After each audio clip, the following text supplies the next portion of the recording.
Sorry, I had to go to the bathroom and help the son with something. We are here. Okay, I feel so rushed because I didn't get a chance to finish putting everything together because I literally just finished eating. I guess I probably should have pushed it to 3:15, but that's okay. We are here. Let me find my other. There it is.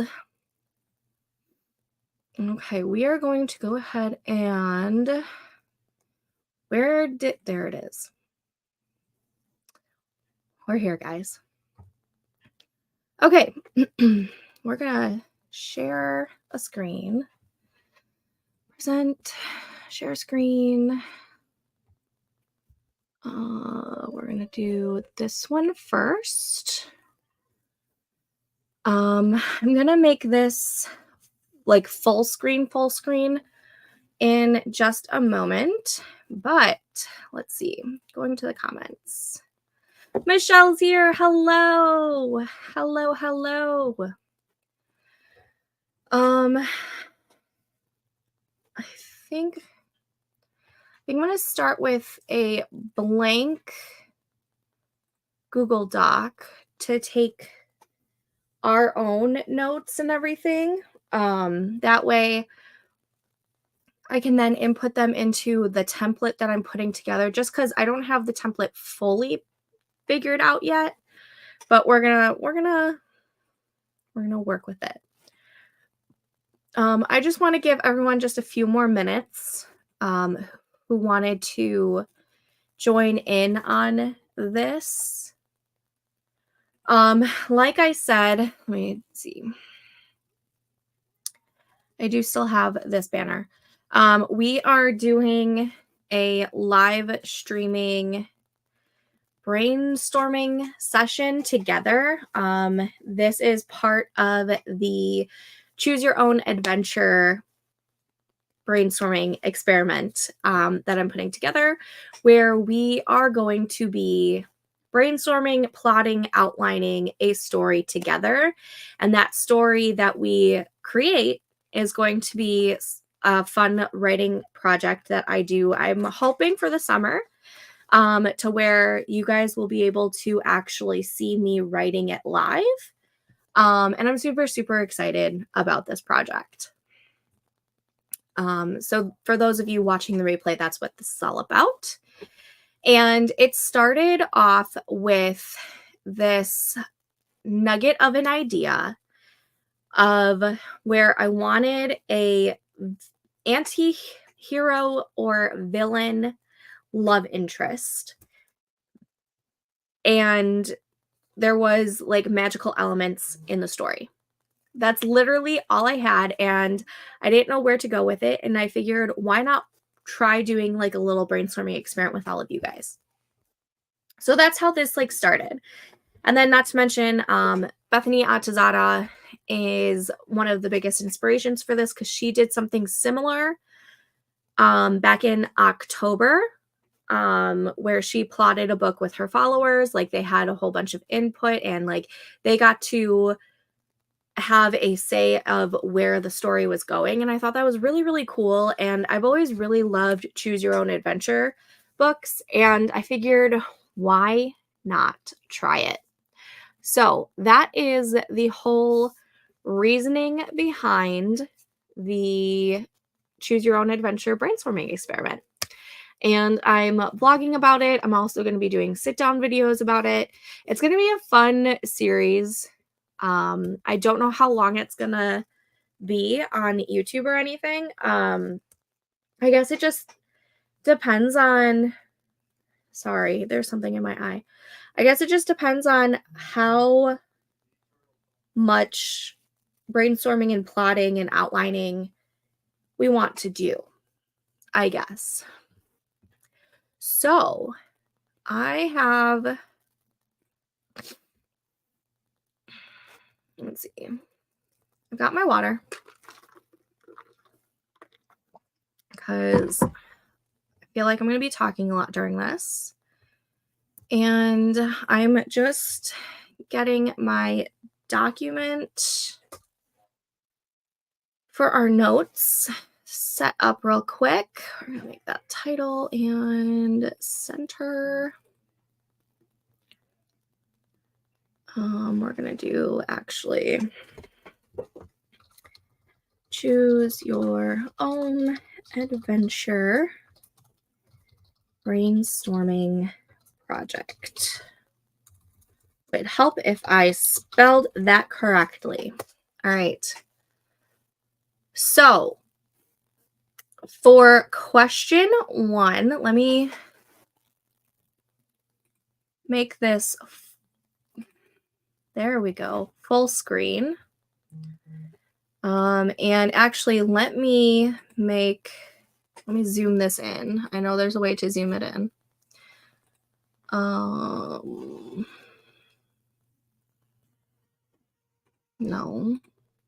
No. How do I do that?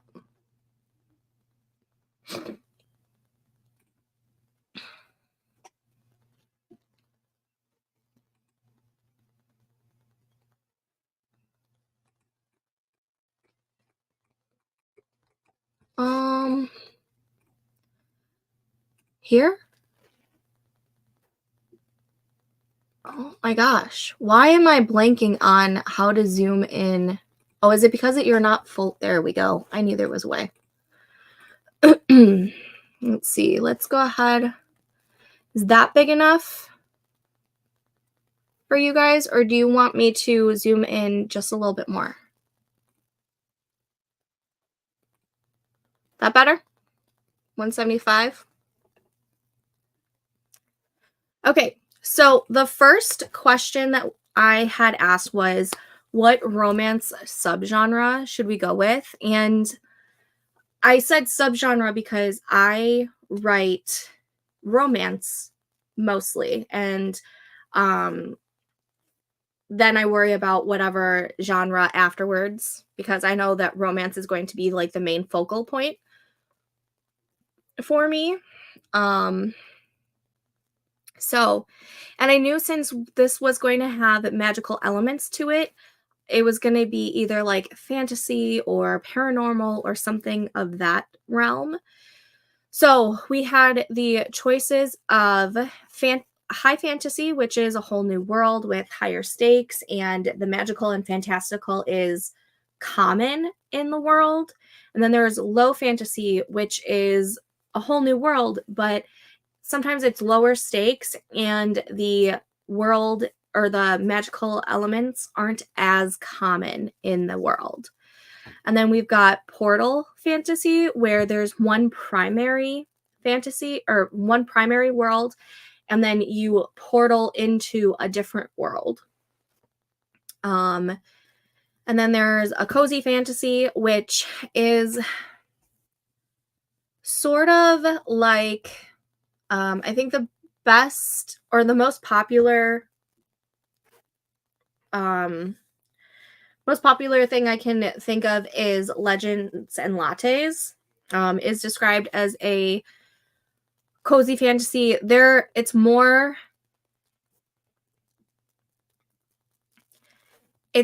like about, how do I explain it? Common stuff in a fantasy. So it's a new world and probably lower stakes, but I think you can have some high stakes.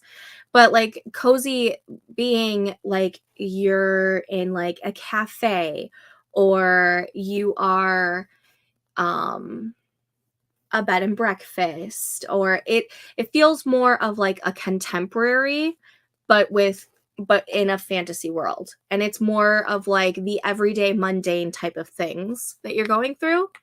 And then on top of that, another option was paranormal cozy, which is the same thing, just in a paranormal aspect. And then there's urban fantasy, which takes place in a city. And then there's the paranormal / contemporary fantasy, which is, it takes place in our modern world, but there's paranormal, supernatural, fantastical things happening. And then there's sci-fi and dystopian. And by the numbers here, you can see that high fantasy was the biggest piece of the pie. 4 out of the 15 of you chose that. And a close second was the contemporary fantasy or the paranormal. So I think we can go ahead and say that it's going to be a high fantasy novel, but we can also say that some people wanted paranormal, and maybe that's something we talk about if we want to change it. So far I'm going to say it is a high fantasy romance.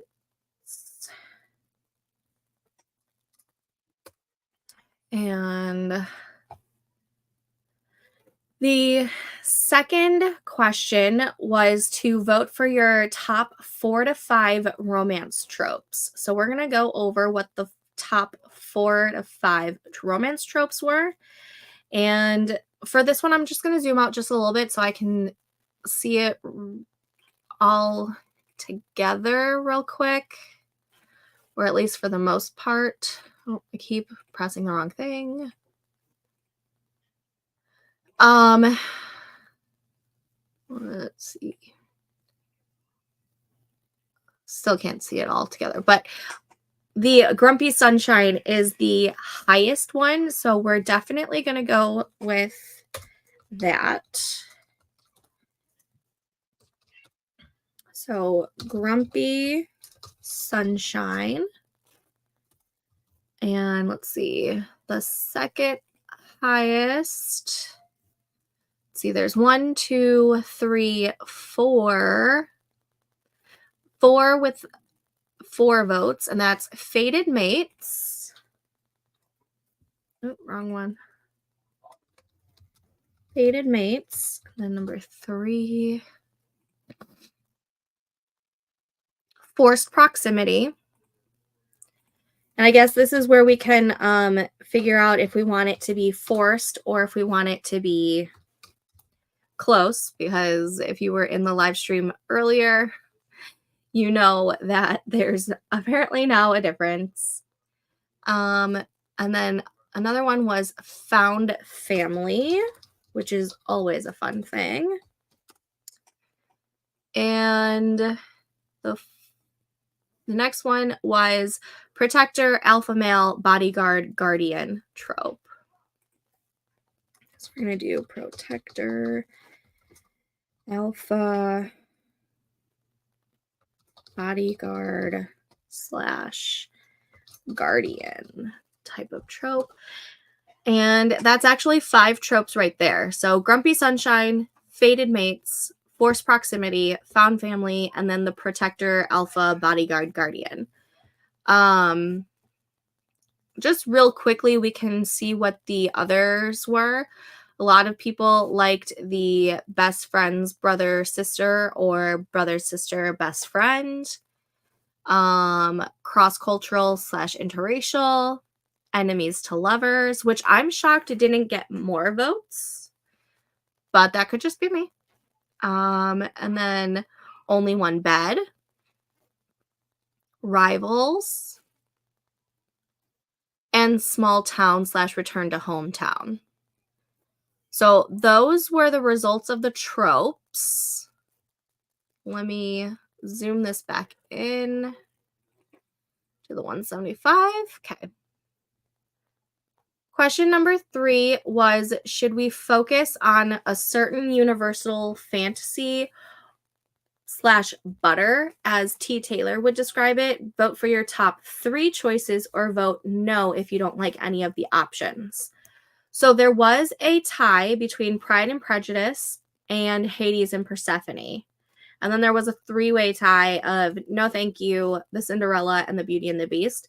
So I think we're going to just solely focus on either Hades and Persephone or Pride and Prejudice.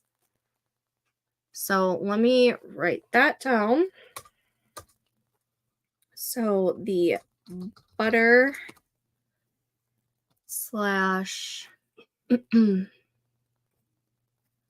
universal fantasies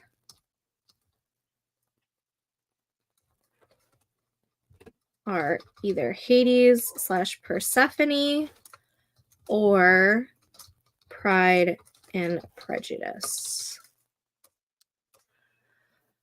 And question number 4 was, should we have elements of mythology / folklore in our world building? So this is where I thought it was really, really funny that the Hades and Persephone universal fantasy got so many yeses, yet we don't want to use elements of that myth. So I thought that was really funny. Let me write that down. No myth / folklore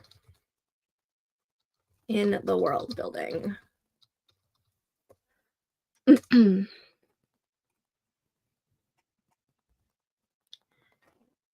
then number 5 was, our heroine needs a placeholder name. So this was your chance to put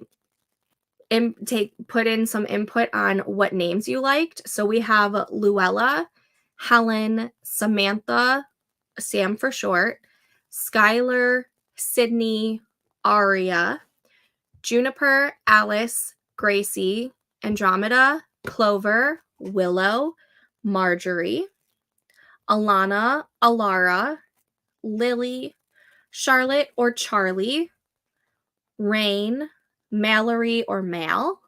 So those are some of the options that we have. So I think this one is going to be one to where we do a vote on which of these names we like the most to pick out what our main female character is going to be named. We can either do that here right now today, or like on the agenda for today, or we can put that in the next survey. But I feel like if we can knock it out today, that would be awesome. So female main character name.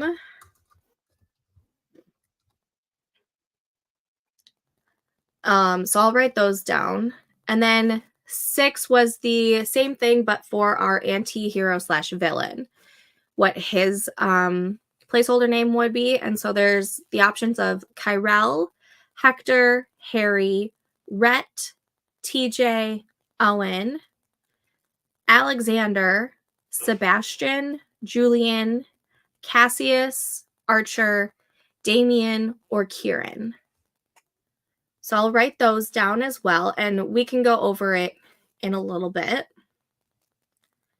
And then question number 7 was, what type of magical beings should we have the population be? Pick your top 2 to 3. So the top 2 are witches and fae.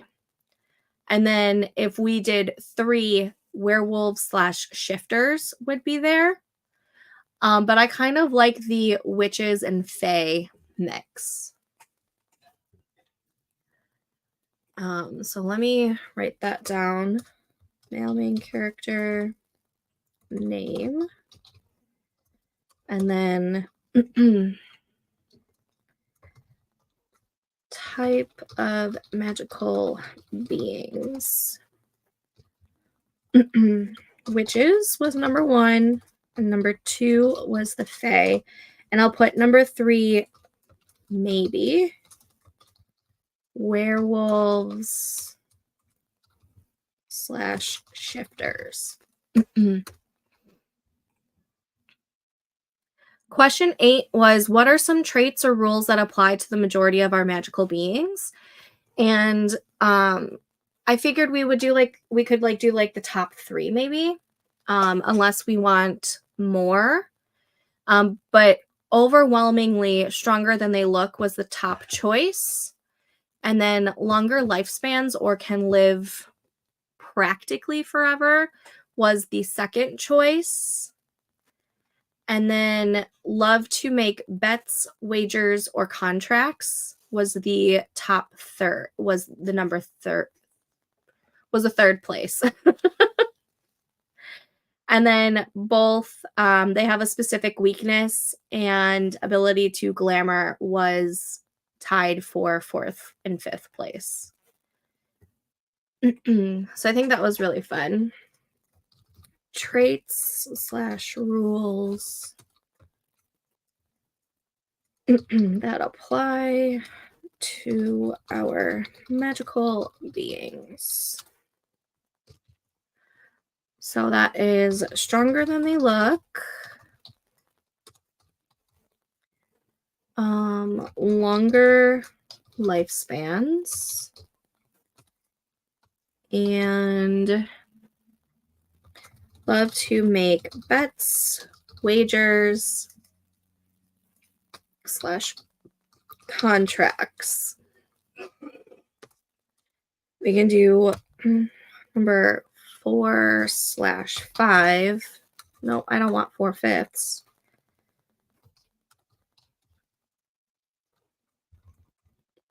We'll just do this. Was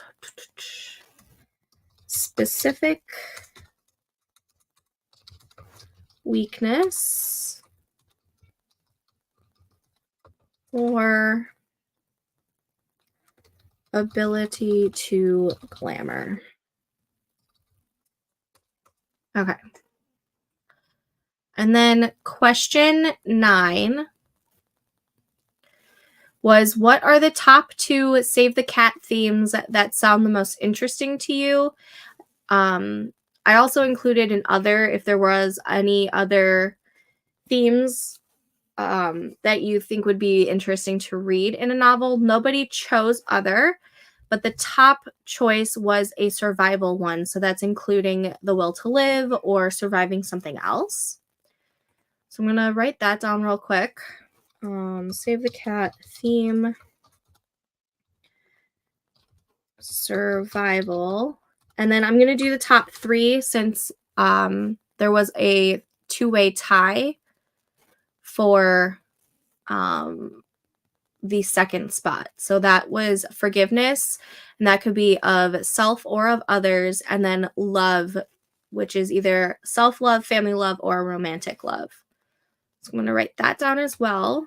So forgiveness and love. And then question 10 was, what are the top 2 Save the Cat story genres that sound the most appealing to you? And the top one was Dude with a Problem, which, let me get my Save the Cat because it cuts off on the definition that I gave you, and I don't know them by heart.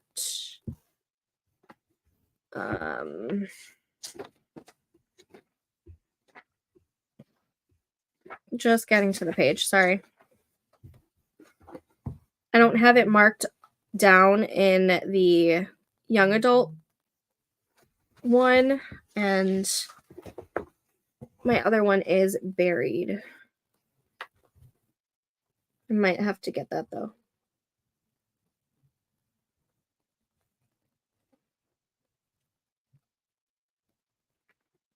Oh, she does it differently in that one. Okay, never mind. Let me unbury the original Save the Cat.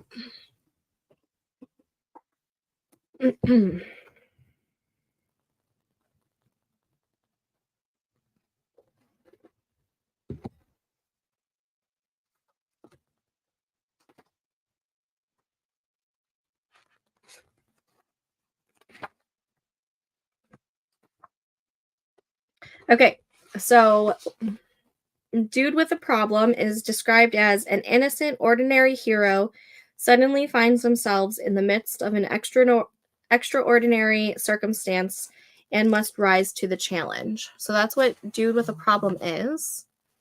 And then the second top choice was Rites of Passage, which is described as a hero must endure the pain and torment brought about by life's common challenges: death, separation, loss, divorce, addiction, coming of age, and so on. So those are the top 2 contenders for the Save the Cat story genres. Story genres. dude with a problem,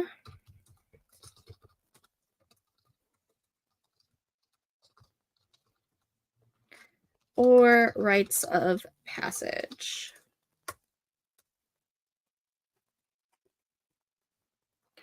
And then question 11 was, are there any other thoughts or suggestions? This could be a specific setting, character, scene, etc., that you'd like to see, or anything you'd like to see in the world building. And there were 2 responses. One was nope. And then one was a fun possible premise that we could do. And I'll put that in the notes of our document. Possible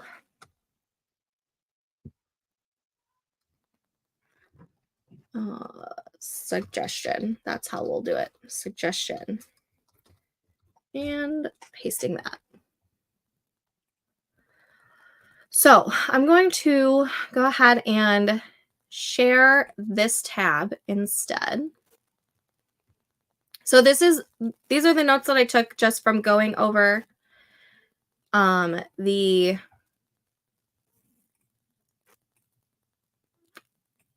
questions. And let me go ahead and enter in these names real quick.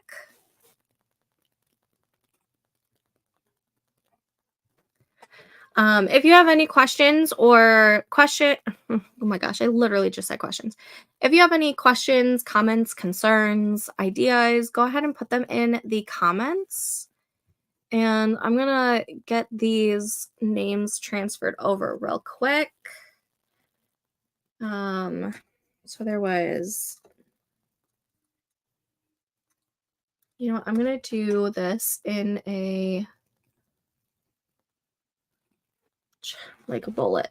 So Kyrell, Hector, Harry, Rhett, TJ, Owen, Alexander, Sebastian, Julian, Cassius, Archer, or Damien. And for the females, there were Luella, Helen, Samantha/Sam, Skylar, Sydney, Aria, Juniper, Alice, Gracie, Andromeda, Clover, Willow, Marjorie, Alana, Alara, Lily, Charlotte, /Charlie, Rain, or Mallory/Mal.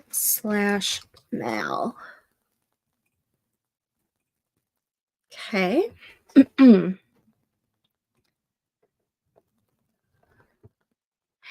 Devin, hello. All right, I finished ordering the announcements. What have I missed? I just went over the results, but I can quickly share that real quick again. Share this tab. So for the first question, high fantasy was the number 1 winner, I guess, for the subgenre. A close second was the paranormal/contemporary fantasy. So in the notes that I took down, I put high fantasy romance. But if there are more people who want the paranormal/contemporary fantasy, so the contemporary fantasy would be like in our world, but with fantastical, paranormal, supernatural elements. We can change it if we want to, but right now I have high fantasy romance written down. And then the top romance tropes, the very top one was grumpy / sunshine. And then the second one was fated mates. Third was forced proximity. Fourth was found family. And the fifth top one was protector / alpha / bodyguard / guardian. And then for focusing on a certain universal fantasy / butter, as T. Taylor describes it, it was a tie between Hades and Persephone or Pride and Prejudice. So I wrote that down. And then I found it really, really funny that Hades and Persephone was one of the top contenders for the universal fantasy, yet 60% of you said you did not want to have elements of that myth or like any myth / folklore in the world building, which is really, really interesting. So I wrote down no myth / folklore in the world building. And then the possible names for our female main character are Luella, Helen, Samantha, or Sam, Skylar, Sydney, Aria, Juniper, Alice, Gracie, Andromeda, Clover, Willow, Marjorie, Alana, Alara, Lily, Charlotte or Charlie, Rain, Mallory, or Mal. And for the male main character or anti-hero / villain, the choices are Kyrell, Hector, Harry, Rhett, TJ, Owen, Alexander, Sebastian, Julian, Cassius, Archer, Damien, or Kieran. So I wrote those down in the notes document. And then the top 2 to 3 magical beings, witches were overwhelmingly the top choice. The second choice is fae. So I figured maybe we can do a mixture of fae and witches. A third choice, if we wanted to, would be werewolves / shifters. The traits or rules that apply to the majority of our magical beings, the top contender was stronger than they look. And then longer lifespans, love to make bets, wagers, and contracts. So those 3 were the top 3 choices. And then if we did like the top 4 to 5 choices, it would add specific weaknesses and ability to glamour. So I wrote those down in the notes. And then the top 2 Save the Cat themes, that one, I ended up having to do top 3 because there was a tie for second place. But the top contender was survival. And then 2 was forgiveness and 3 was love. The top 2 Save the Cat story genres. The top one is Dude with a Problem, and the second one was Rites of Passage. And then there was basically one response with a potential premise. So I wrote that down in the notes as well. So I'm going back to the notes page. Nikki, hello. Allie, good afternoon. Forgot about the poll / survey thing. No worries. No worries. That's why I'm taking notes. This is so interesting. I love that you put this all together. I'm so excited about this project. Like, you have no idea how excited I am. I think it's just going to be really, really fun to be able to do this. And once it's like fully plotted and everything, I'm going to have a Google Doc that you guys will have the link for in the Discord, where you guys can read what's actually being written for it. So I think it's going to be really, really fun. I think this is just another way for me to put like the fun in writing again. And plus, this is going to help put together like a brainstorming template.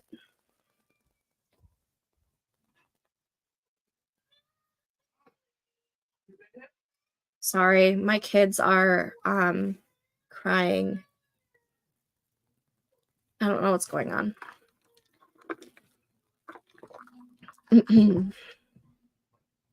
So I think the first thing that we have to figure out is the names.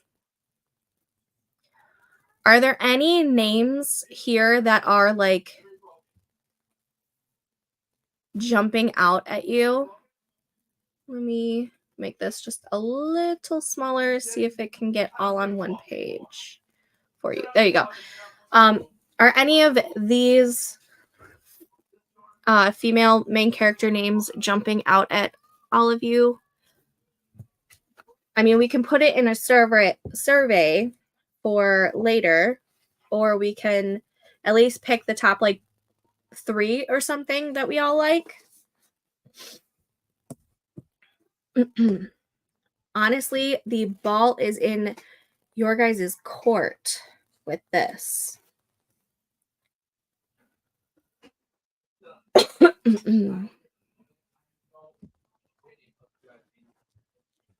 I usually choose names after I pin down the story idea. I think I'm like half and half. Sometimes I have a name that I really, really want to use. My son's name is on the MMC list, and it weirds me out anytime I read a male love interest with his name. Well, which one is it? I can easily take that one out.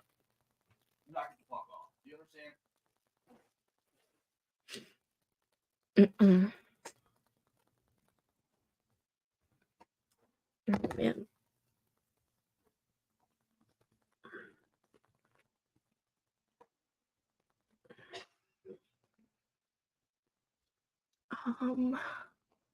Owen. We can take Owen out.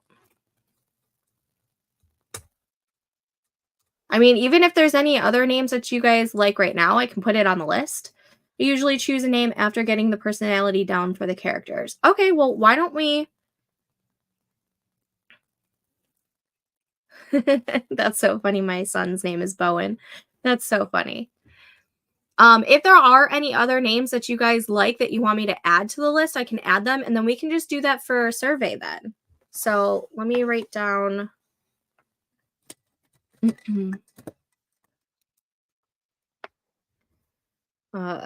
for next survey, list of names to choose. And as we're doing some brainstorming, if you think of a name that you want me to add to the list, we can do that. Let's see. So then why don't we...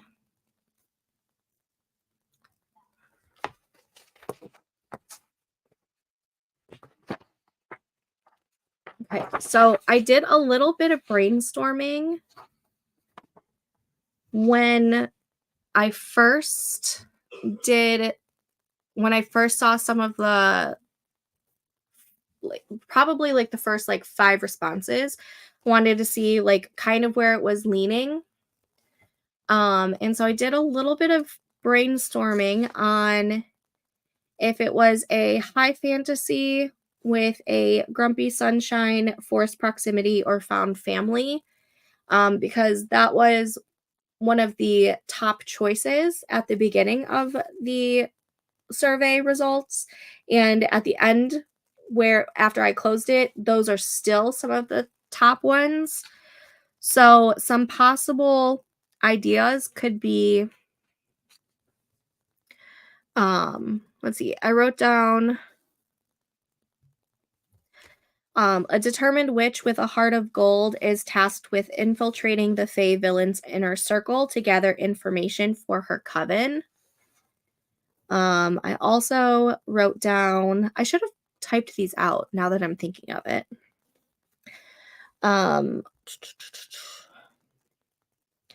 When a cheerful and bubbly witch is captured by the ruthless Fae villain and held captive in his castle, they slowly begin to develop a begrudging respect for one another. Um, a witch healer and a Fae assassin are forced into a reluctant alliance when they're captured. Captured from what? I have no idea. I also wrote down possibly a witch cursed to live in exile in the Fae realm reluctantly teams up with a grumpy Fae prince to break the curse.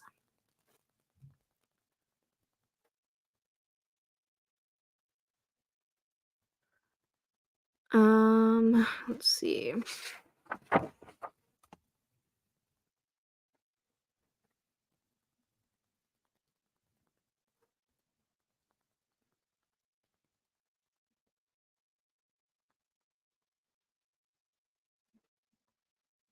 We could also go the route where like witches and fae are constantly at odds, and then one witch and one fae are forced to coexist in close quarters. They begin, and they can then see past their differences later on and build a bond, pushing through a grumpy slash sunshine trope. I do like Juniper though. Yeah, Juniper, as soon as I saw it, I was like, oh, that's kind of really cool. I'm gonna bold that one just for right now. And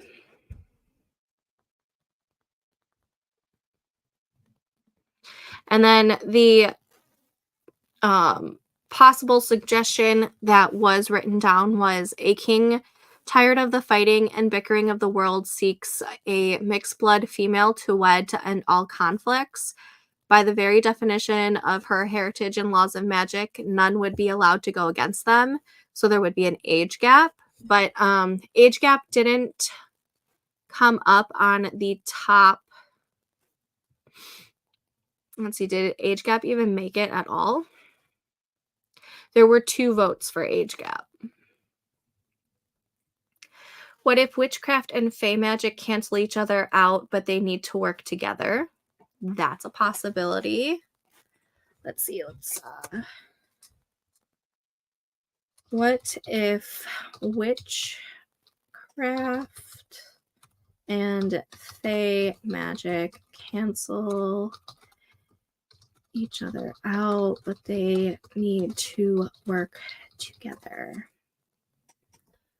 I should probably make these into bullet.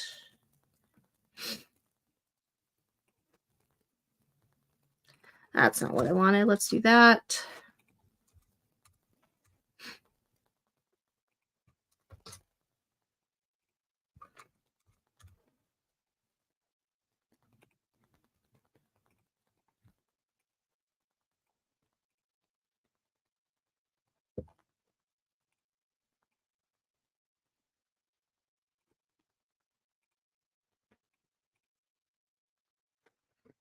I'm gonna make everything 12.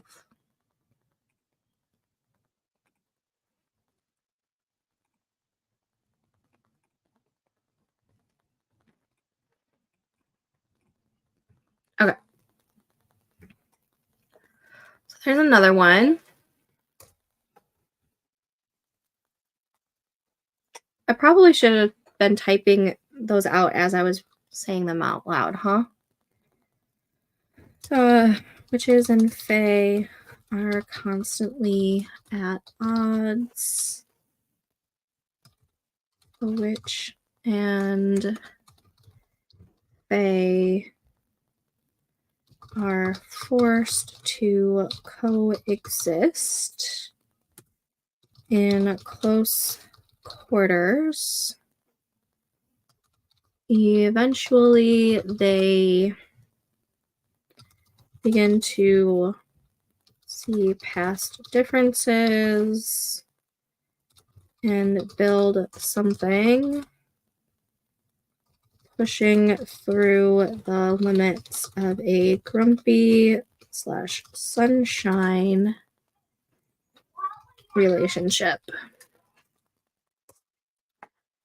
And then there was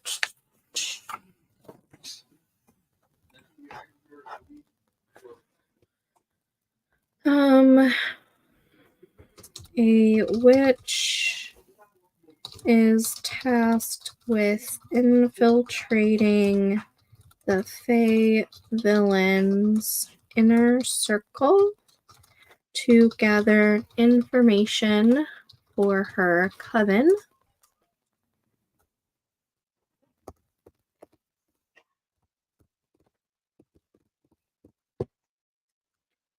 Which is captured by a Fae villain and held captive in his castle. This one was definitely pulling on like a Beauty and the Beast thing.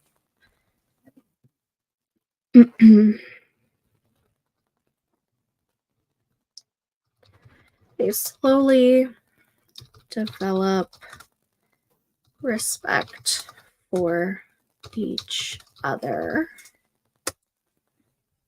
What other one did I pick?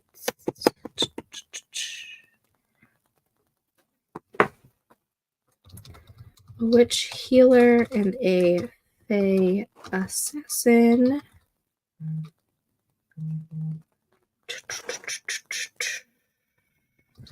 Are forced into a reluctant alliance when they are captured. Captured from what? I have no idea.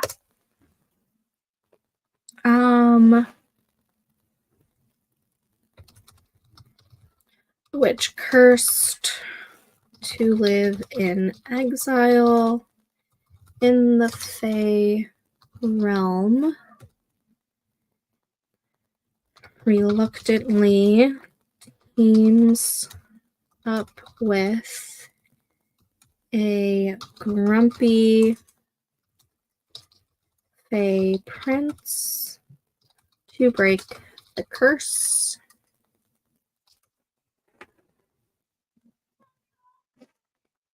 Paul, sit down.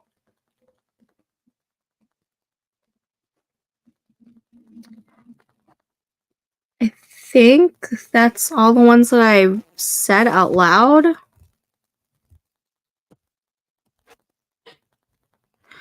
There could also be one where there's like tension between the witch and Fae realms, and maybe a witch is forced to work alongside a Fae diplomat.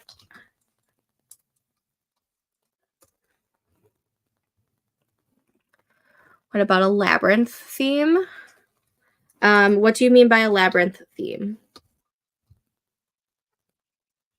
Is it with a Y or is an I? Why did I think labyrinth was a Y?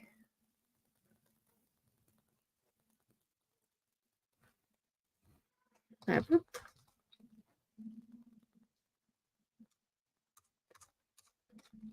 Theme? Oh my goodness, learn to type. Oh yeah, it is with a Y. Okay.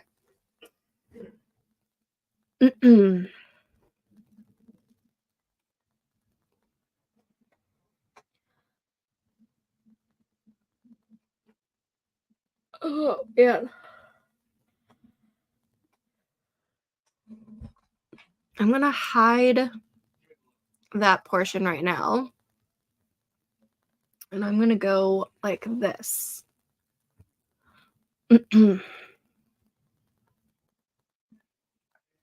these are highlighted, aren't they?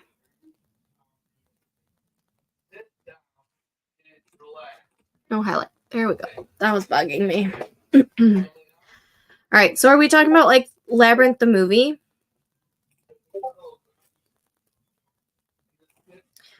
I probably spelled it wrong, but Evil Fae King kidnaps someone important from the witch, and she needs to find courage in herself to find said loved one.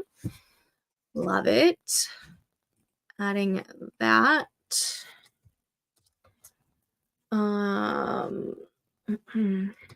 Evil Fae King kidnaps someone important. Is that big enough for you guys to see with my face on there? Oh, we weren't even at the 175. How about 200? Is that better for you guys? Someone important from the witch, and she needs to find courage in herself to find said loved one. But I see your other comment. But Fae King is falling in love with the witch. So is the witch the one that is kidnapped, or does he kidnap someone that's important to the witch? If we're talking about the movie The Labyrinth, I've never seen it. I need to. I know that's a crime. But I never saw it. When I was a kid, my mom, she didn't like that kind of stuff. It creeped her out, so I don't think she let us watch it because of that.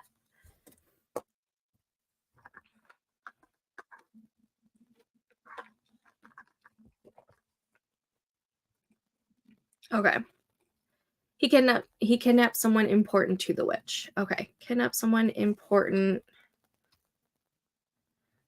I'm going to switch this to just so it's a little bit more concise. It's on my list. I will look later to see if it's streaming on anything.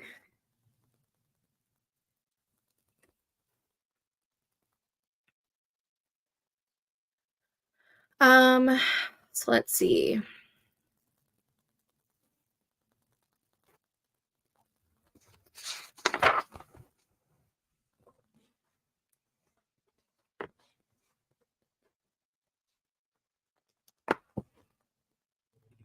I do know that David Bowie is in it. I'm like a little upset I've never seen it.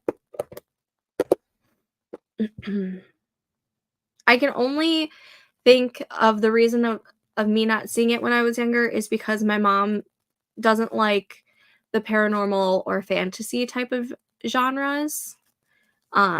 She's more of a contemporary and like a whodunit type of thing, which I love a good whodunit, but I'm obsessed with the paranormal and fantasy genres. I'm making a note. Watch Labyrinth. All right. I wrote it down. Yeah, so these are some possible premises. Let's see.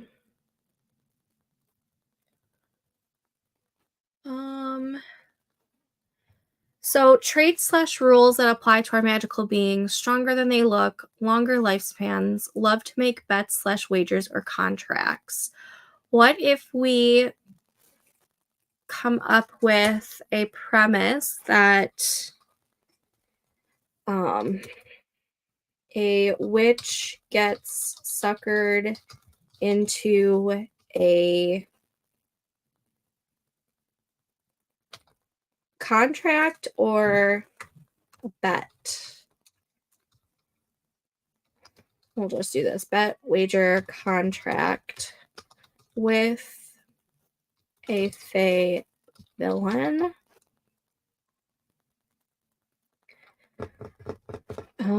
Let's see, what could we do with that?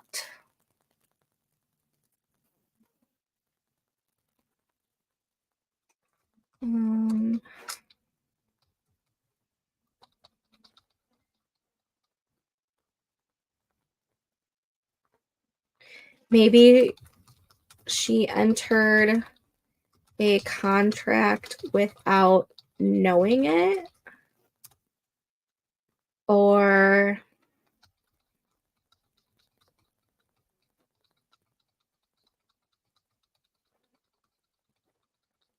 maybe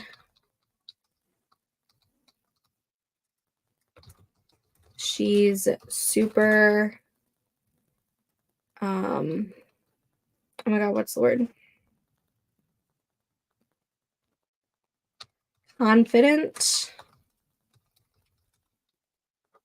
about something, and the Fae wants to put her, or no, wants to humble her. I'm writing a silly fantasy series that doesn't take itself seriously and has some rather interesting storyline because I didn't plan anything. I gotta love that. She was rushed into a contract and didn't read the fine print. Desperation can kill. Love it. Let's see. Rushed into a contract and didn't read the fine print. Desperation can kill. And then what about an unknown blood bond of some kind? Ooh. I'm giving that its own bullet point. Unknown blood bond of some kind. That could go. Devin likes that one too. An unknown blood bond of some kind. That could go, like, that could predate the female main character's birth, even.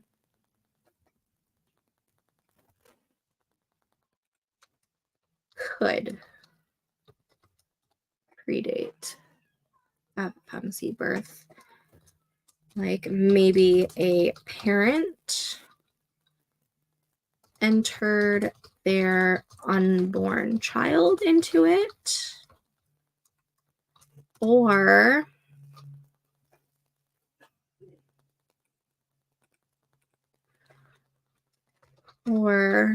the FMC could accidentally enter into a blood bond with the Fae villain.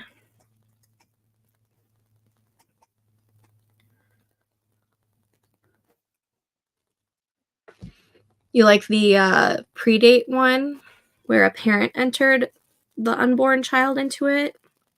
So then if we do something with this, that could mean that maybe the Fae villain kidnaps, which would bring a Hades and Persephone thing into it. Maybe the Fae villain kidnaps the FMC because of the blood bond that her mother slash father slash parent entered with him.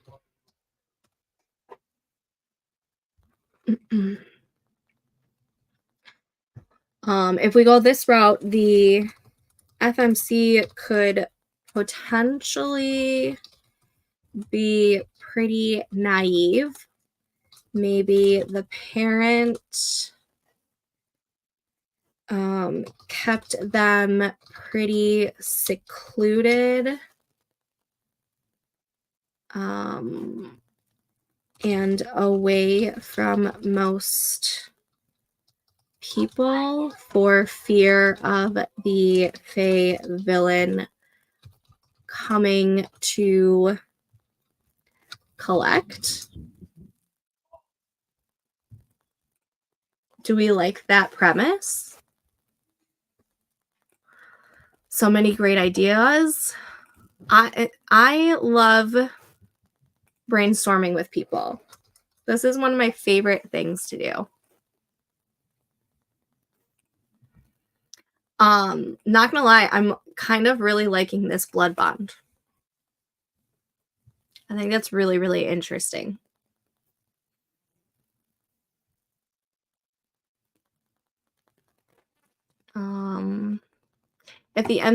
If the female main character accidentally enters into a blood bond with a Fae villain, that could,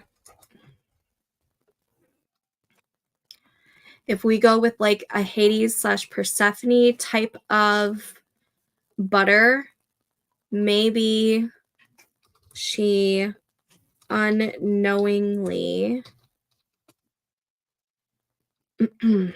agrees to live with him for a certain amount of time, meaning like the winter months, like Persephone does in the Hades and Persephone myth, where she is in the underworld for 6 months, which is the winter months, and then the spring / summer months she's on on Earth or whatever. I might need to get on Discord and have you guys help me with some issues in my story as well. Yeah, I know. I know Nikki is asking some questions on Discord too for some brainstorming.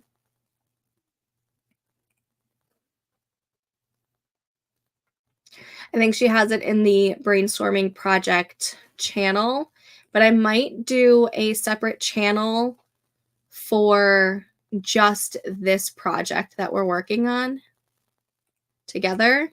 That way, I'm going to change that right now. We're going to do this as just brainstorming help.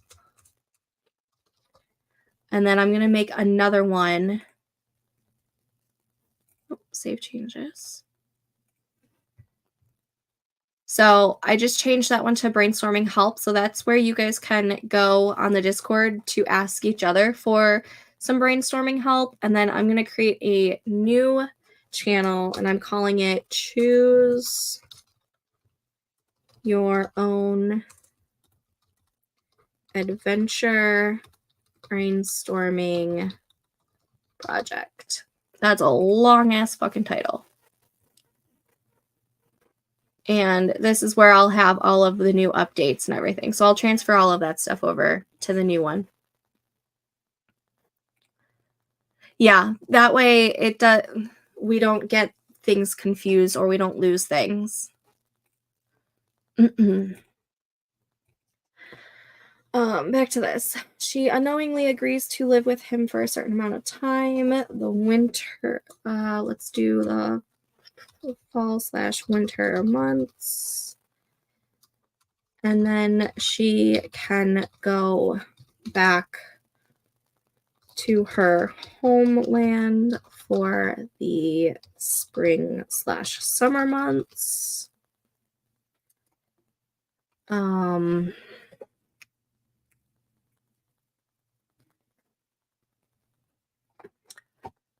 If we do I'm making this even more. There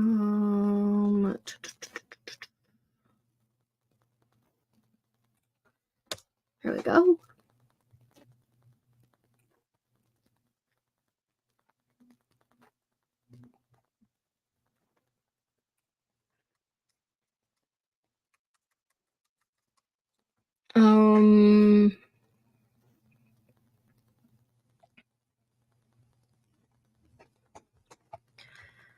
This one has separate ones as well.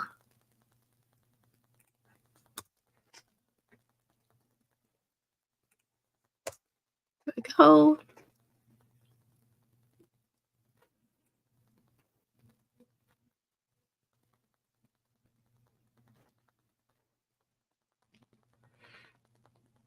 Um,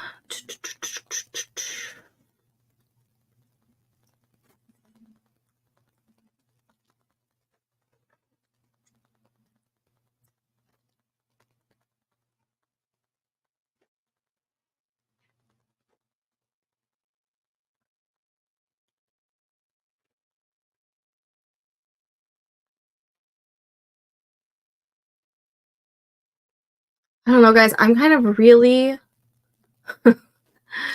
I keep going back to this unknown blood bond.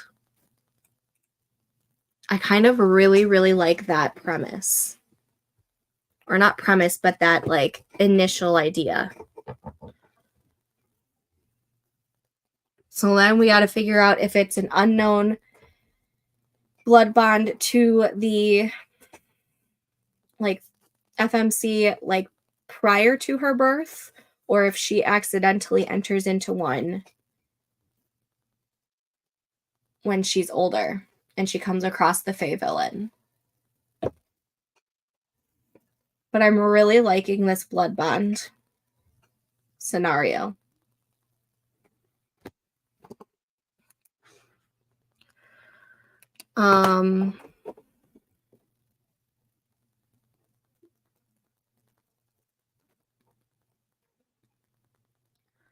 If we want, we can also start brainstorming our two main characters if we want to. I'm going to copy this from my template that I have right now. And I'm going to do another. I guess I really didn't have to do that.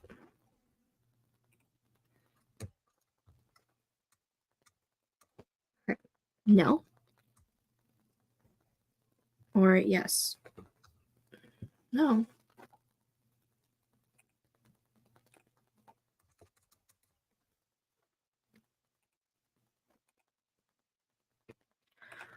Ah, why is this driving me nuts? Okay, anyways.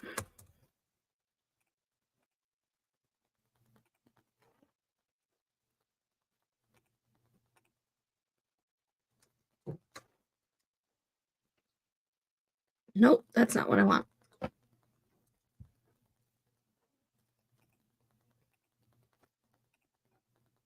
No.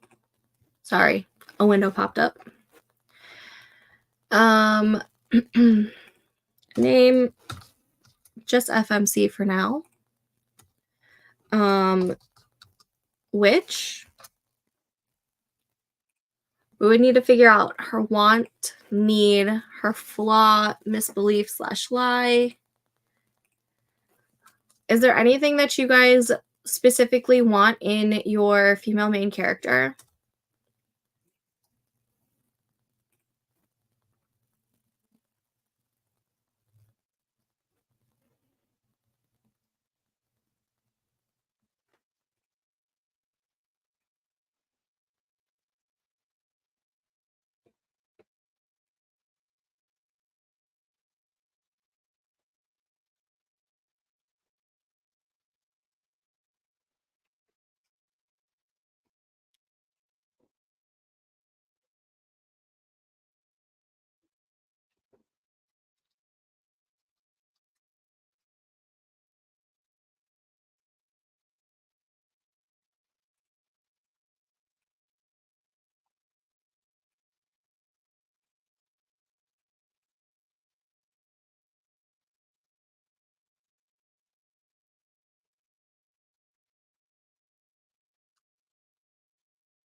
What did I do?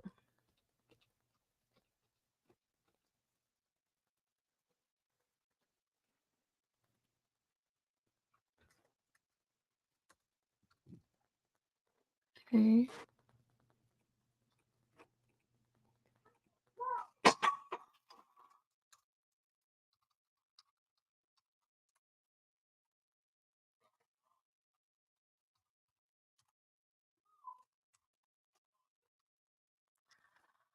How did I do that?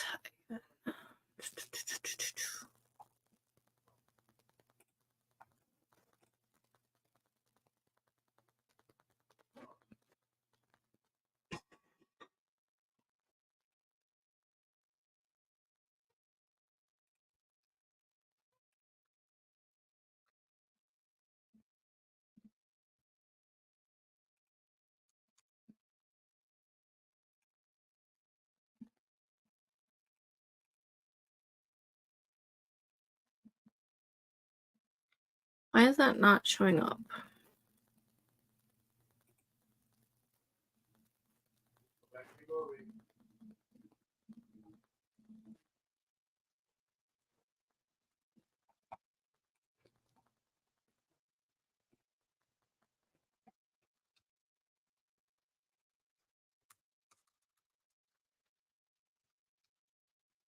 Why aren't you doing what I want you to do?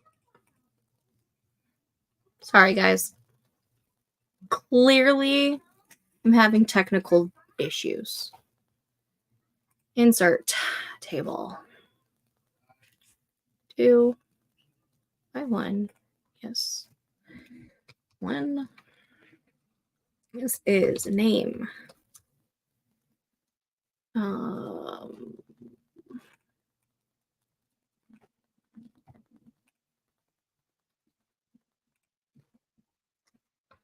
Human/other.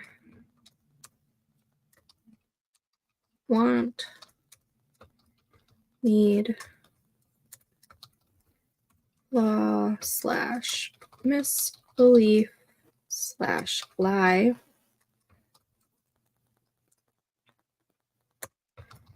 Theme/truth. Other/brainstorm.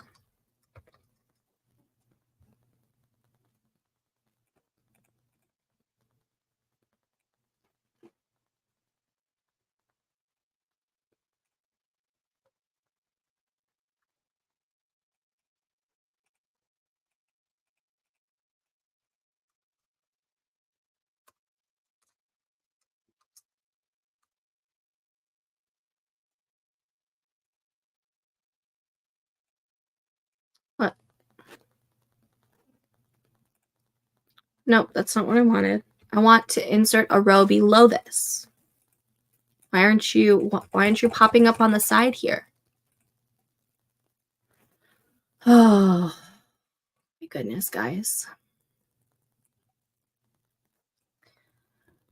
I think the FMC's character traits should depend on which route we go with the story.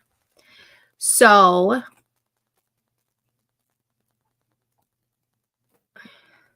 if we go the unknown blood bond of some kind, we need to figure out if we want to do the accident. So if we go with the accidental blood bond, she could be snarky or witty or stronger, etc., than perhaps if she had been secluded from society from her parents. So yeah, I agree. We need to figure out. Let's see. I'm gonna make this notes other/notes instead. So if accidental blood bond FMC could be snarky, witty, stronger, etc. But if her parent entered into the blood bond prior to her birth, FMC would be secluded from society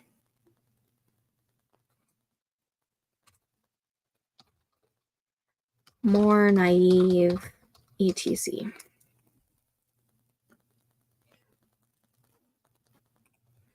One of her parents.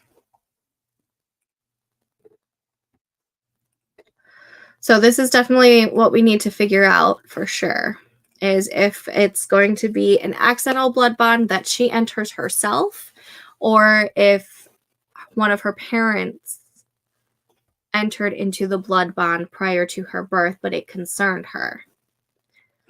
So I guess we just need to figure out if we want to, which one we want for that. And then we need,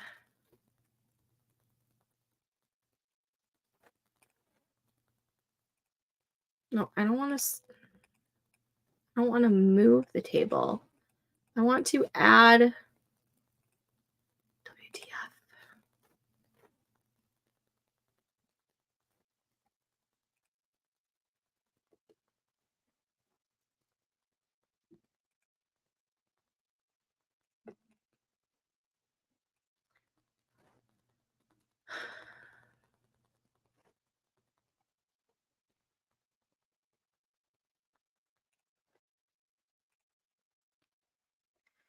Like, do you want me to add it to the survey for that I put together now and we figure that out for the next brainstorming session? Or I don't know if StreamYard lets me do a poll.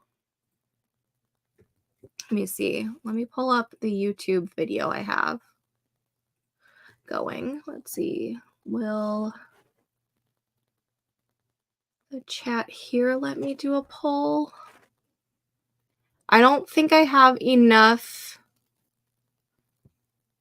I know there's a way to do it, but I don't think I have enough subscribers to start that. Oh. What I can do is I can go on Discord right now and do a poll there.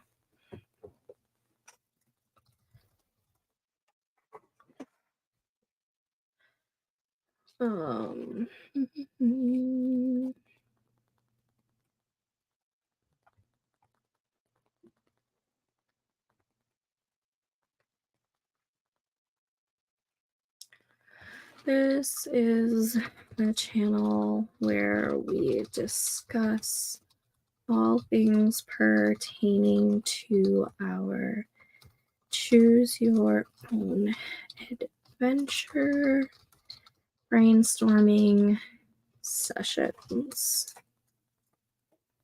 No, experiment.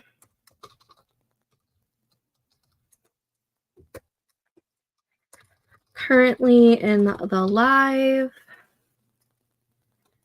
and we wanted to take a poll on what everyone likes more.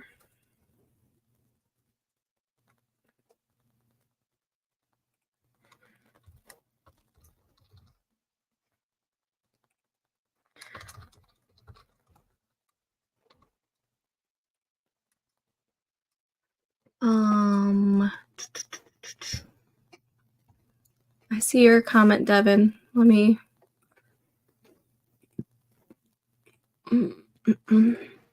I can add it to the survey, yeah. Time to get the future grad from work. See you all soon. Bye, Devin. We are currently in the live and we wanted to take a poll on what everyone likes more. So let's do.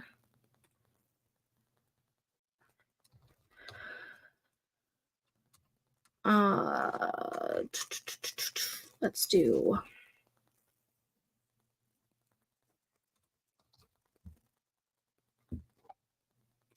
This emoji for FMC enters into a blood bond with the Fae villain unknowing, or no, enters into accidentally. Nope. Accidentally enters into a blood bond with the Fae villain. Or 2. The FMC's parent or parents enter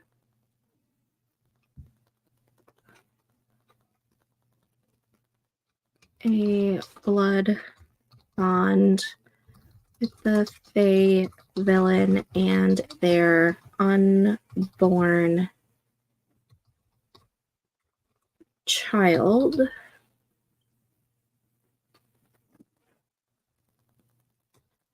prior to her birth. All right, I put a poll in the Choose Your Own Adventure Brainstorming Project channel in the Discord. So you guys can go ahead and vote on that. Because I feel like we want to get that done before we come up with a new survey. So if you're not in the Discord server, it's linked down below. I like the accidental blood bond. FMC could be a newbie witch and stumbles into a contract with the Fae villain. Let me write that down.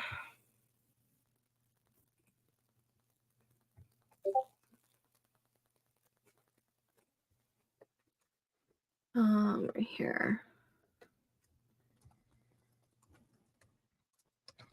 Maybe the FMC is a newbie witch and stumbles into a contract with the Fae villain.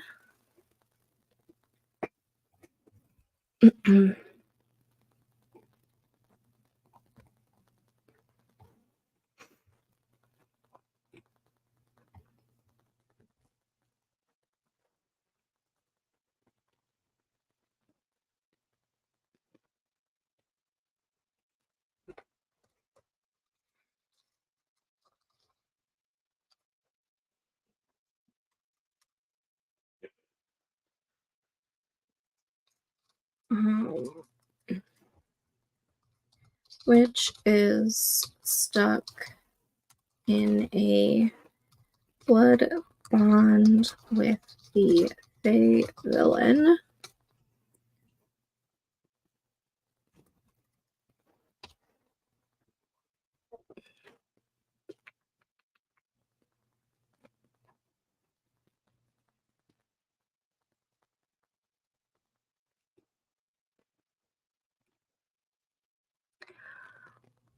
Why isn't this letting me add? Why do I keep doing that?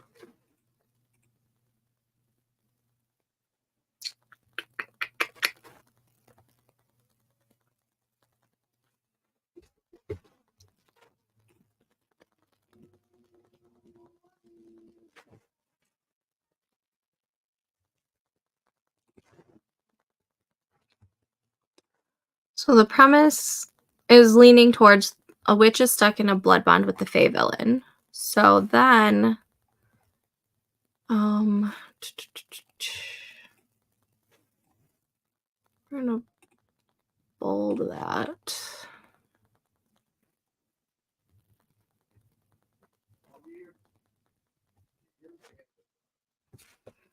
So the tropes are grumpy sunshine,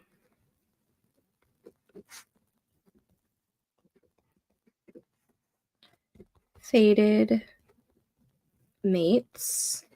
How can we combine the fated mates trope with the blood bond?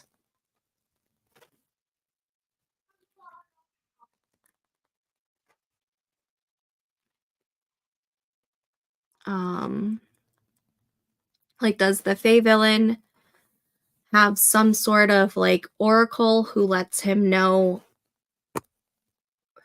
where his fated mate is? Did he have a dream? Forced / close proximity, found family,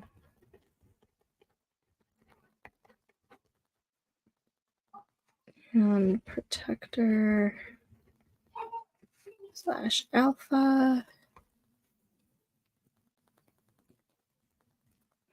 / bodyguard / guardian. Sorry, I'm just writing them down so that I don't have to keep scrolling back up. So, oh, and then also, okay. How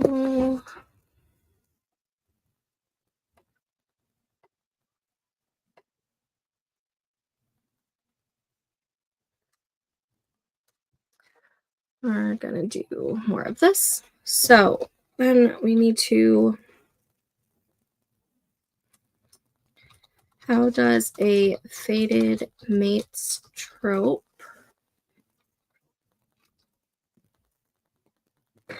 mesh with this premise? So does the villain have an oracle who lets him know about his fated mate, and then he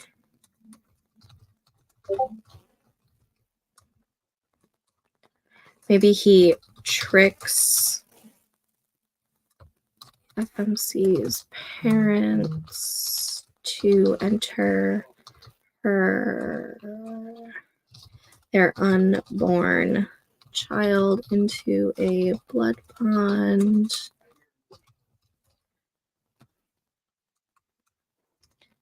Or if we go the other route, he can trick the FMC into a blood bond. That way we get the forced proximity in it. Oh, yes, that would be an interesting accident. MC could have concocted the entire thing, though the FMC, it is an accident. I mean, he is a villain, right? Because we gotta remember that he is a villain or an anti-hero. And an anti-hero does things selfishly. So does a villain. So the whole tricking, I think, is a important thing. I'm not putting that in quotes. We're going to bold it instead.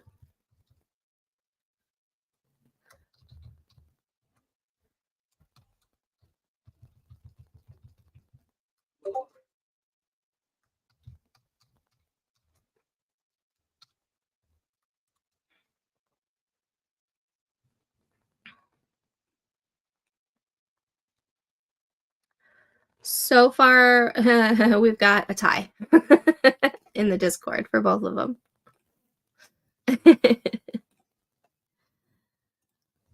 So that's one way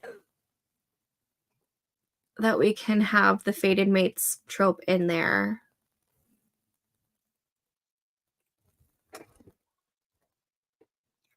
An oracle or some other way of knowing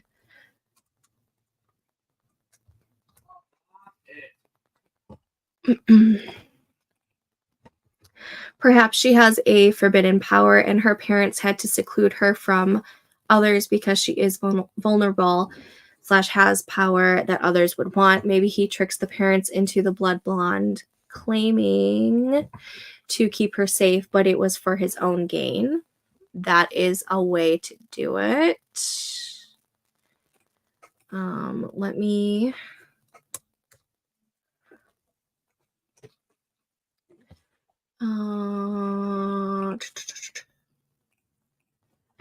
what if the FMC has a forbidden power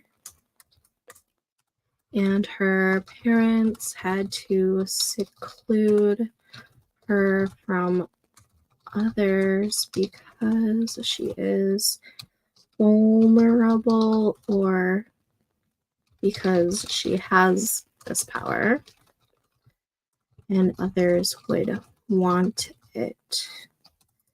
The Fae villain could trick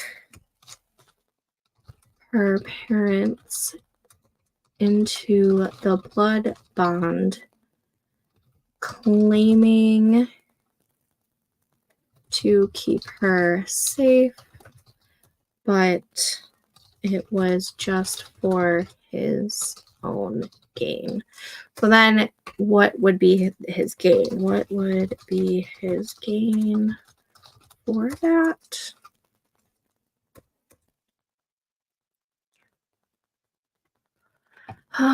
There's a way to, there you go. Yeah, so the female main character's love interest is the Fae villain. So the whole nugget of the idea for this story was an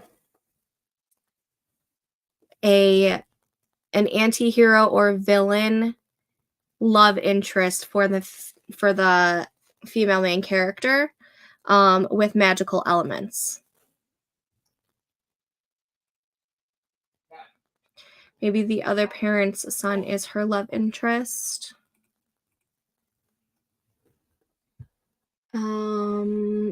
The other parents.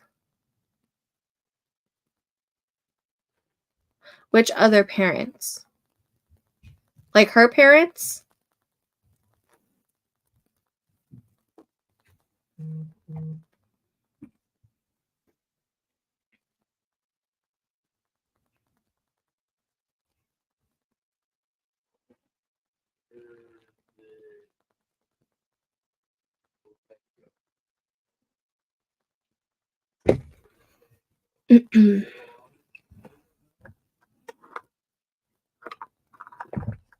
Let's see. Another question to ask is, how does a found family trope get introduced into the story?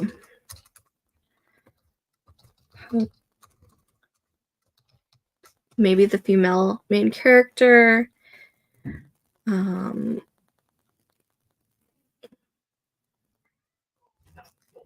ends up loving the Fae villain's close friend group.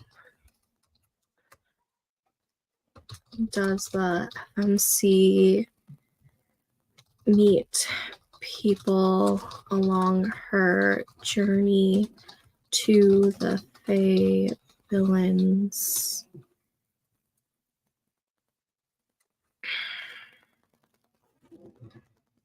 castle, home, court,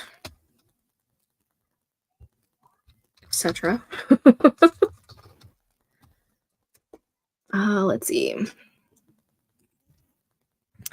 The villain's parents and her parents set them up a long time ago. Okay, so let's see.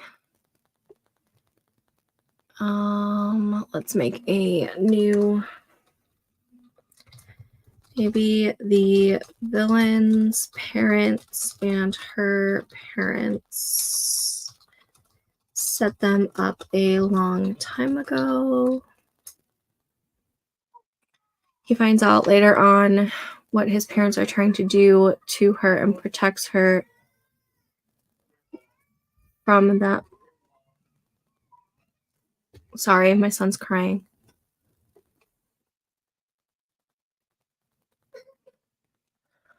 Oh, let's see. He finds out later on what his parents are trying to do to her and protects her from them. That can keep him an anti-hero. So you're thinking that his parents are villains and they're doing something to her. But if we go this route, then we don't go with the fated mates thing, which was one of the top tropes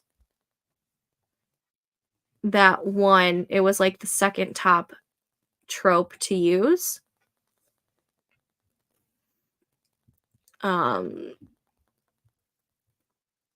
So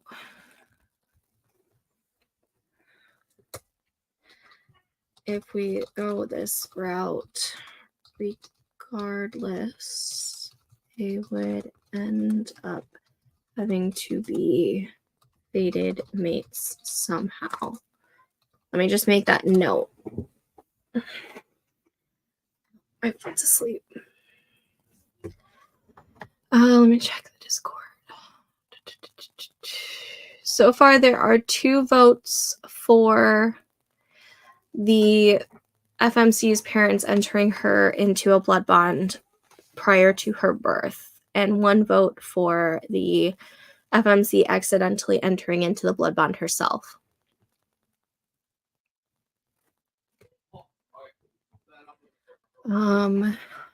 So let's see.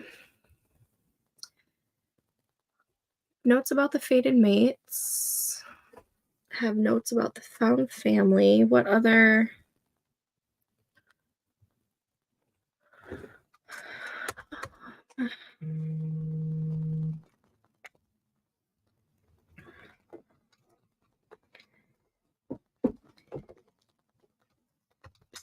Grumpy sunshine trope.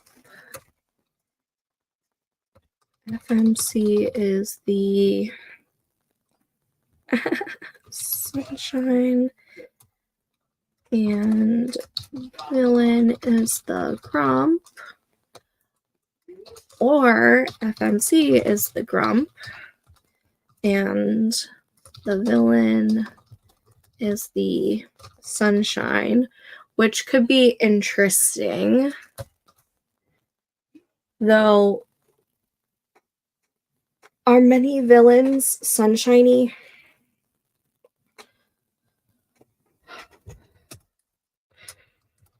Are many villains sunshiny? Let's see. Yeah, okay. I am late to all this. They would be fated even though they were set up, and that's why he protects her and only her. Okay, let's see.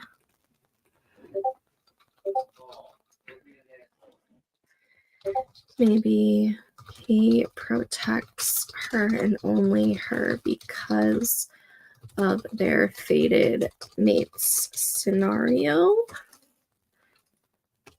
Okay. And in doing the blood bond, he figures out they are fated mates. Oh.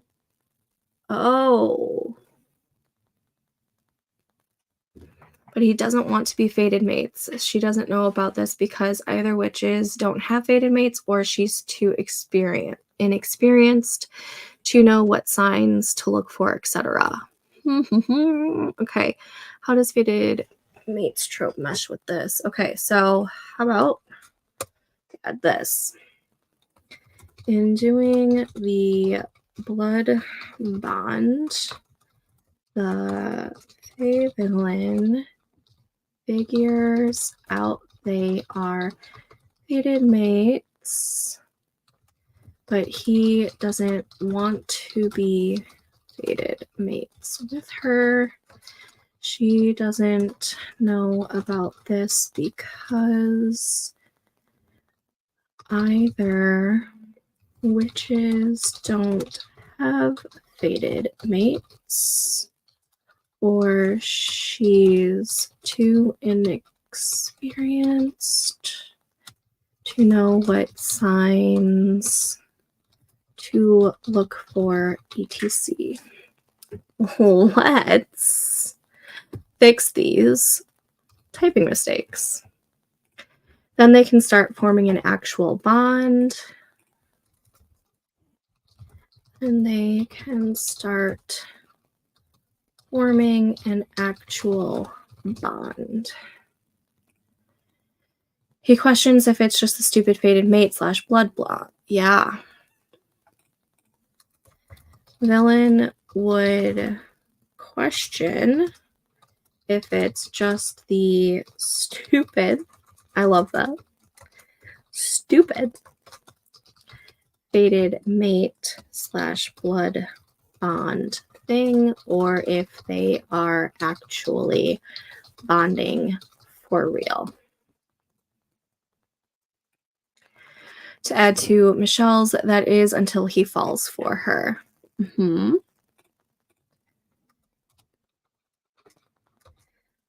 Let's see how to word that.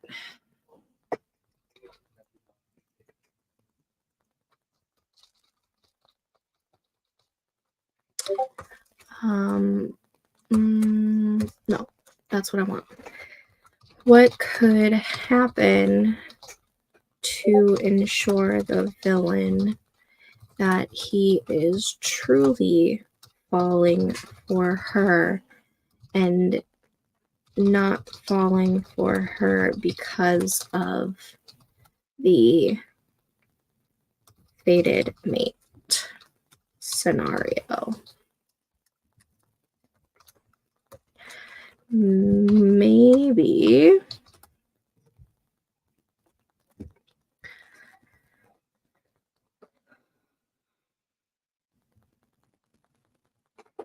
Maybe it is written that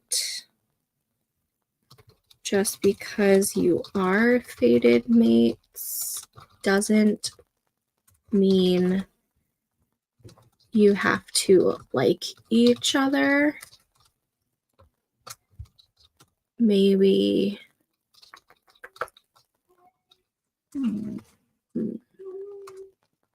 we can get back to that later.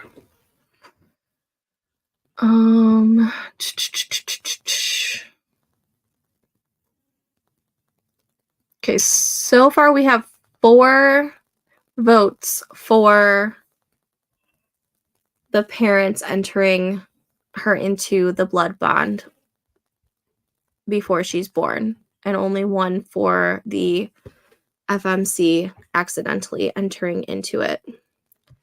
So why don't we bold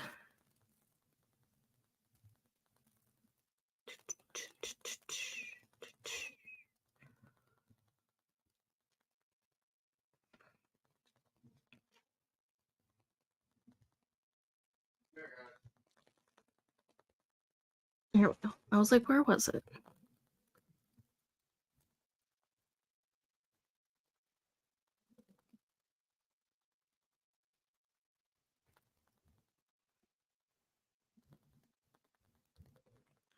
Let's make this a different color, because that one's winning so far in the poll on Discord.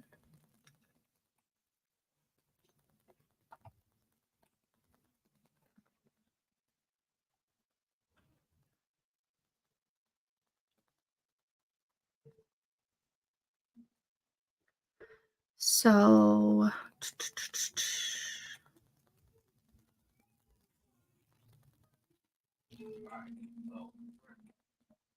let's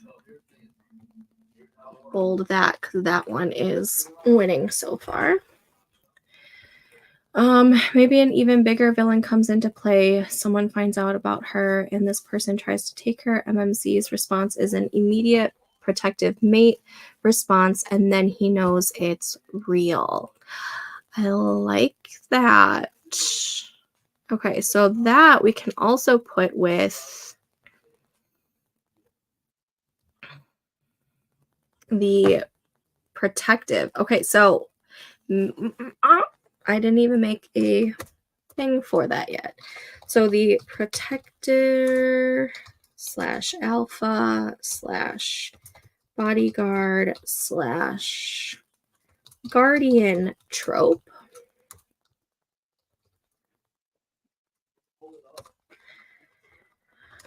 maybe an an even bigger villain comes into play, finds out about the FMC and whatever is being kept secret, and this person tries to take her. The MMC's response, MMC slash a villain's response is an immediate protective mate response, and then he knows it's real.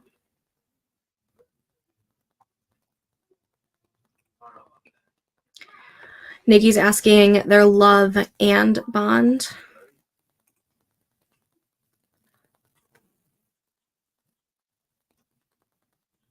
So maybe, I think what she's saying is, Nikki, is that when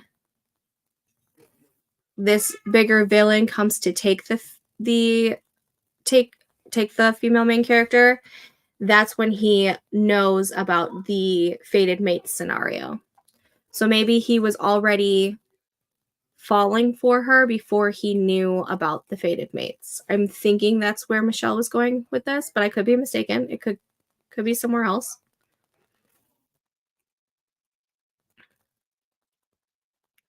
But we can also take this and put it under the fated mates.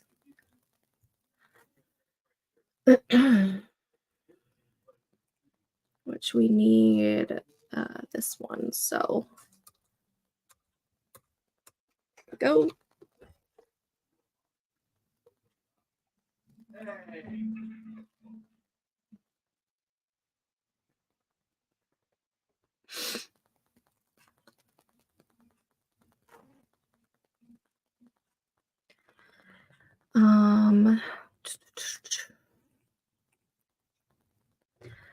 So I feel like with fated mates, we kind of lean on the protector portion more than any of the other ones. So I'm going to bold the protector.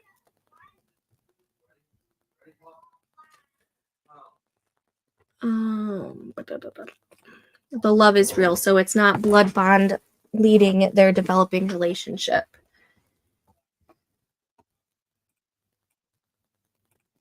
Knows their love is real.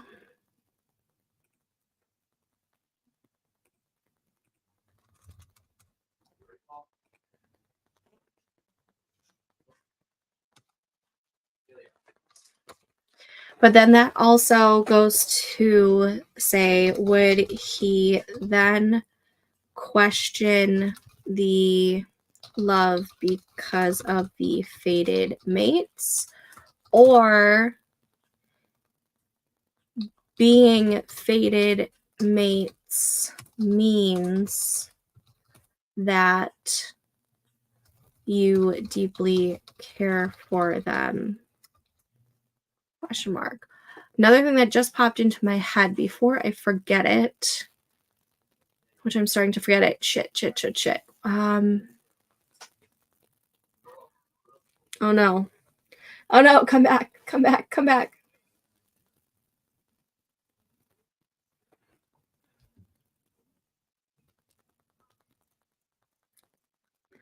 Shit, what was I going to say?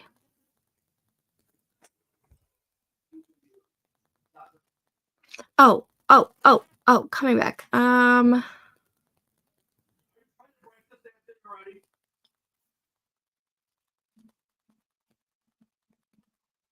Going back to this, why he doesn't want to be fated mates with her. That's where I was going. Why doesn't he want to be fated mates with her? Maybe He swore to himself that he'd never fall in love because past trauma, whether that be a previous lover or maybe something happened to his mom because of who she loved, question mark. I wanted to write that down before I forgot. Anyways, twist. He gets scared of his feeling because he doesn't know if it's real or not until he figures out a way to find out if it's real. So how would he figure out a way to find out if it's real? Question mark. Oh my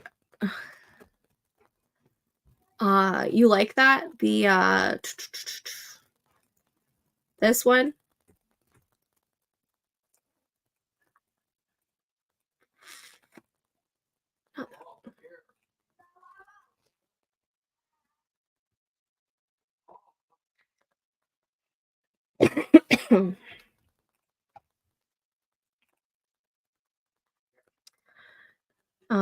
No new results, but so far it looks like the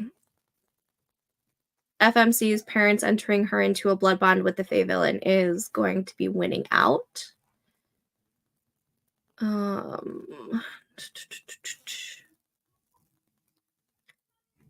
So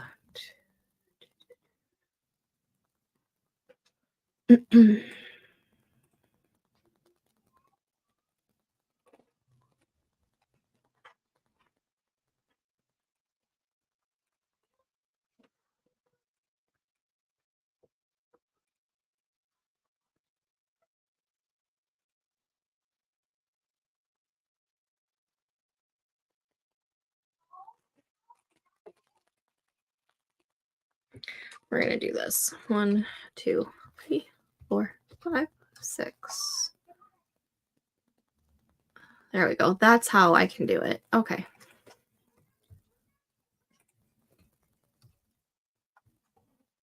And there.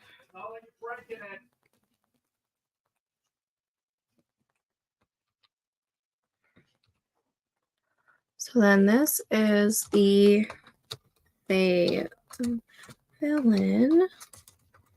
We're going to put that in his name for right now. Fae villain / FMC's love interest.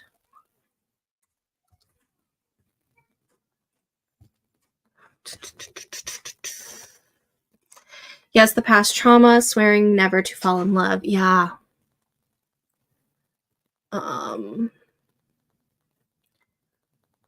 Never fall in love, past trauma, anti-love because love makes you weak, anti-love because it makes you weak. While he's confused about his feelings, he pulls away from her, maybe. Yes. Where should I put that?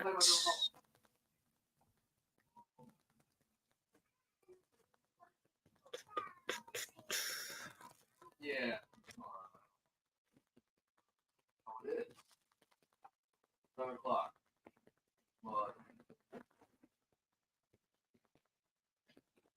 Let's see.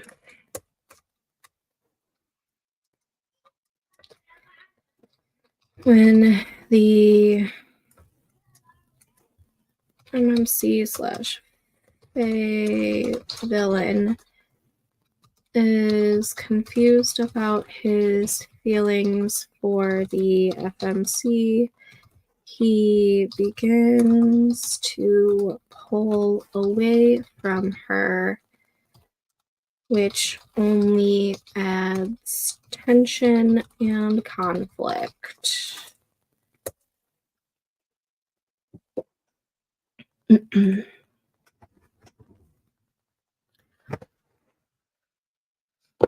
So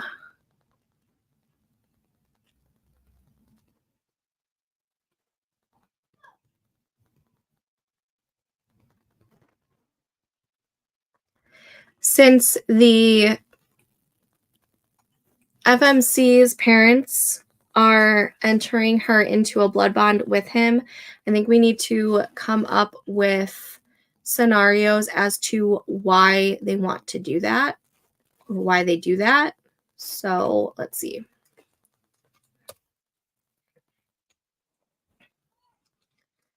Why do the FMC's parents enter her into the blood bond with the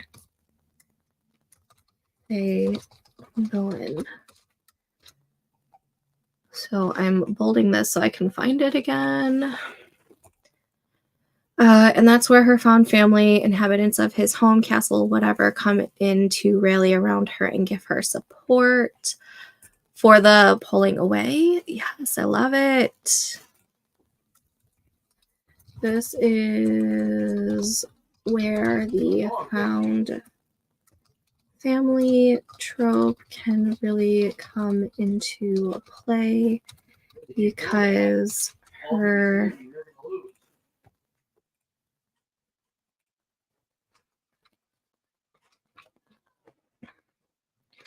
found family through inhabitants of his home, castle, whatever, come in to rally around her and give her support.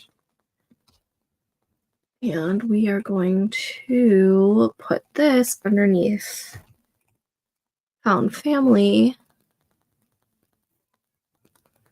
as well. There we go.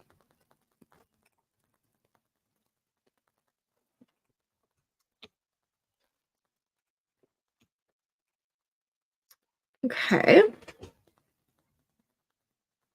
I know I have things in like, I have like the same things in different positions. It's just, this is how my brain works. In the meantime, does he come see her at night without her knowing? He could, but why would he? If it knocks it down, then it gets knocked down, dude. That's the point of the game. You talking about when he starts pulling away from her?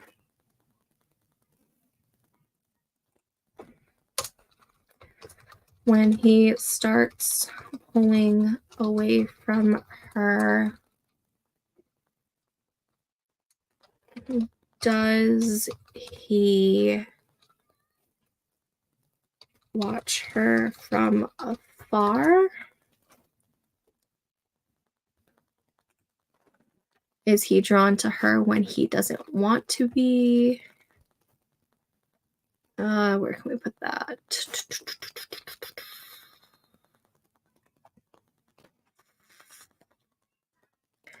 We can put that in here, actually, I think. Why don't we do this? Is he drawn to the FMC when he doesn't want to be? Oh, or were you just making this more concise?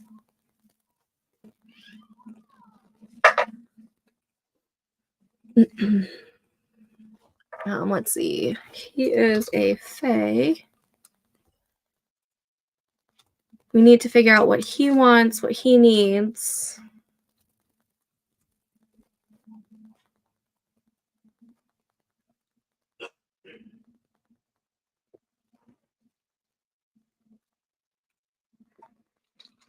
Okay, I'm putting it here then. Is he drawn to her when he doesn't want to be?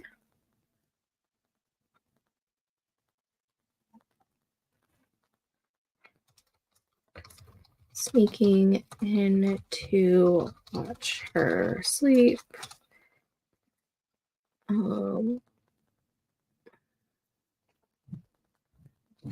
and other scenarios like that. Okay, then I am going to take that out of this spot.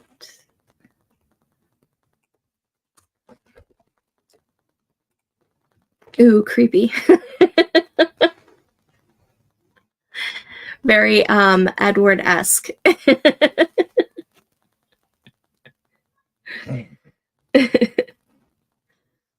I swear, Twilight is ingrained in all of us, isn't it?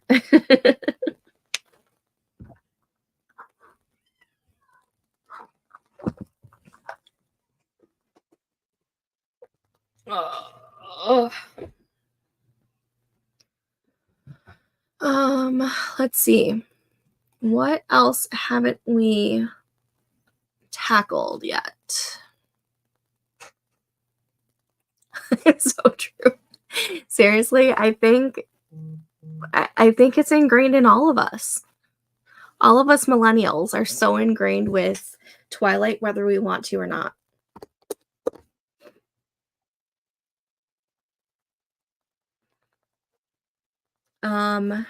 I think what we really need to nail down is why the female main character's parents enter her into this blood bond with the Fae villain, and what the Fae villain / male main character wants.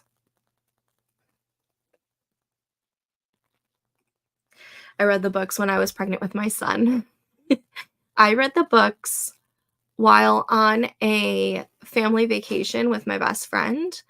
I think right before I found out that they were turning into movies, or when I found out that they were turning into movies, that's when I started picking them up.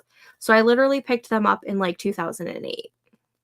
I'm almost positive, because it was the summer after I graduated from high school is when I read them. So that would have been 2008 for me. So whichever ones were out in 2008 is what I sped through. And I remember vividly hating New Moon so much that I threw it across the room. Yeah, I read them in 2009. Yep, so right around the same time.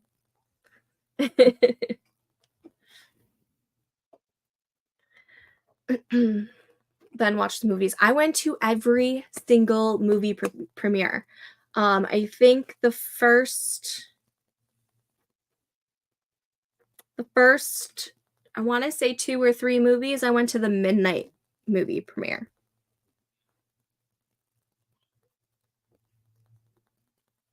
Yeah, I was hooked. And I didn't even care for the movies too much, yet I went to every single one of them just because I liked the books. And now, as an adult, looking back, I don't really care for them too much.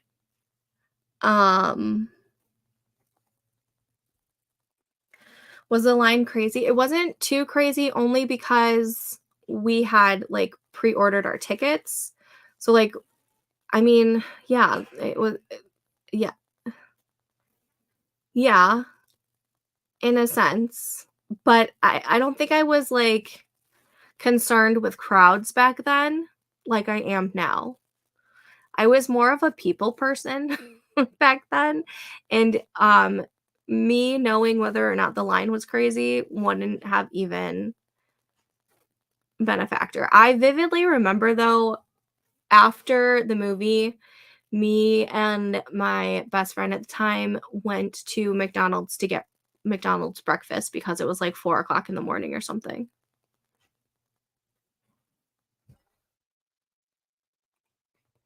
Same.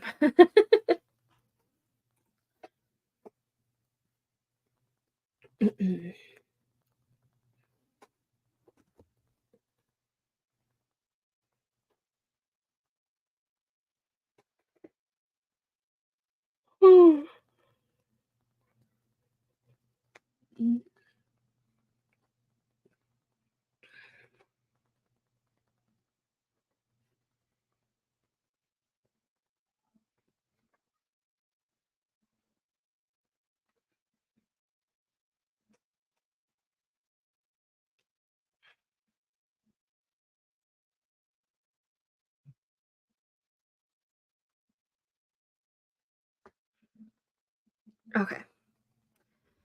I never cared about lines back then. Now I'm allergic to crowds. Yeah, that's how I am. Like, I think even when I pre-ordered tickets for 50 Shades of Grey, the line was crazy, but it went really fast because everyone like pre-ordered their tickets. So I feel like it's hard to describe how the line was back in, when did that movie come out? Not 50 Shades of Grey, but like Twilight. Whenever that one came out. And not to mention that was like so long ago. Like I can recite to you almost every single word to like a Savage Garden song, but I couldn't tell you what I did 2 days ago. My dad took me to the midnight premiere. Best dad ever. Nice. I love it. Okay.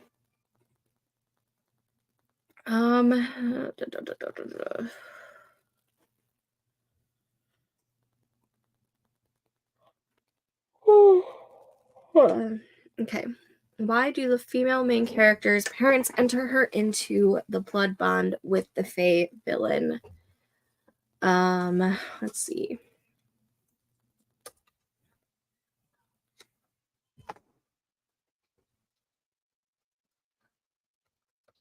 Are they fearful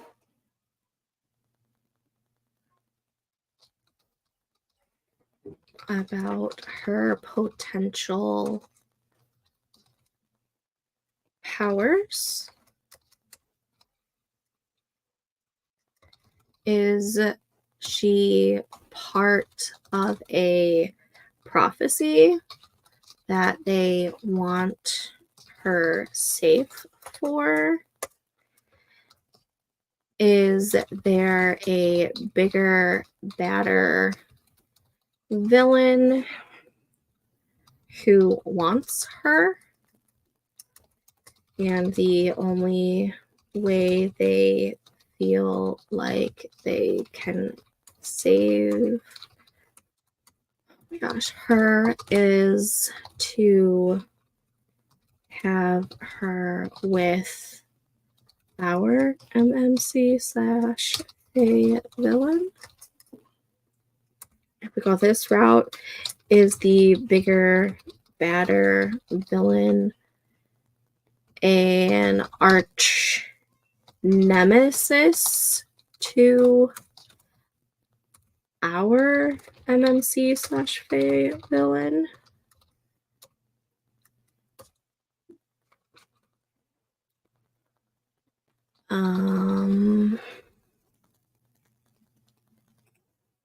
What's your word count on this? You should add it to your word count for the month. Let's see. We are at a total of 1,493 words of brainstorming. That's awesome. I always forget to look at like word count for brainstorming stuff. I don't know why. Let's see.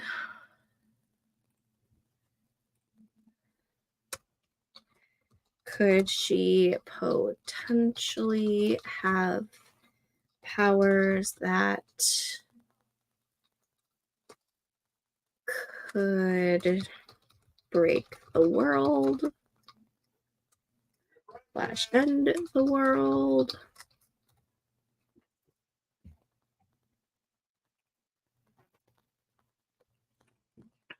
The only way they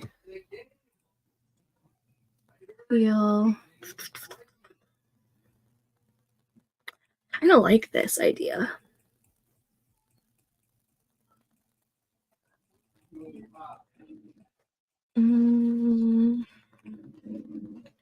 Or is the mother of our FMC scared about the father of the FMC, and she enters into a blood bond that the MMC / Fae villain protects our FMC from her own father.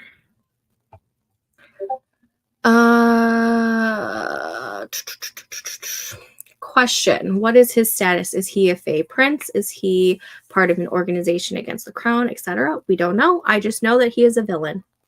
So why don't we add this to his little questions? What is his status? Fae prince, king, question mark, organization against the crown, question mark. Good questions. Oh my gosh, cliche, but to join their kingdoms, or will making them be fated mates keep her powers at bay or something? Maybe let's put that in.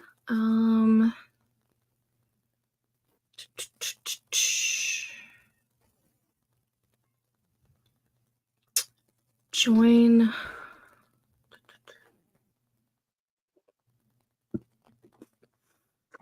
for the blood bond is where we are going with that, because that's where you asked it. Okay, let's see. Do they enter in the blood bond so that they can join their kingdoms together?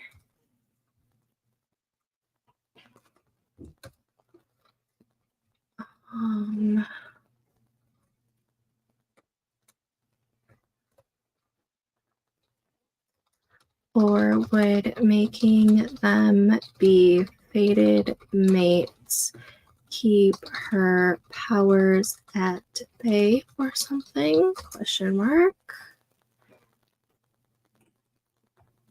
Okay, we're just taking notes and brainstorming, that's all. Oh yes, mother is a single mother. The father may be Fae, making her part Fae. That could be the secret. Oh, because her mother's a witch. Okay, hold on. Let's go back to this. Enter. Maybe it is forbidden for witches and Fae to procreate. No, not. Yeah, procreate is the. To have children. We're just going to go with that. To have children. And maybe her father is a Fae, which then makes our FMC part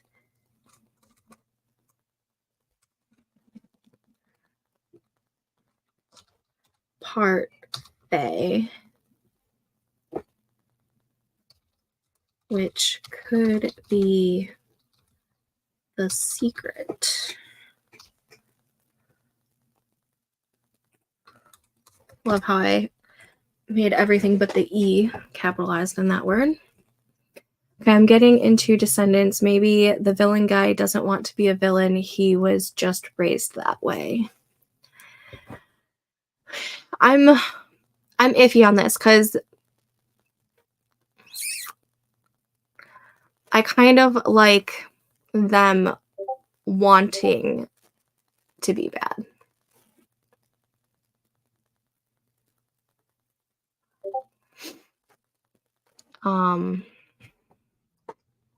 Let's see.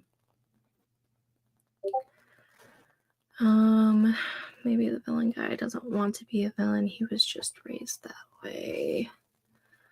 I'm going to do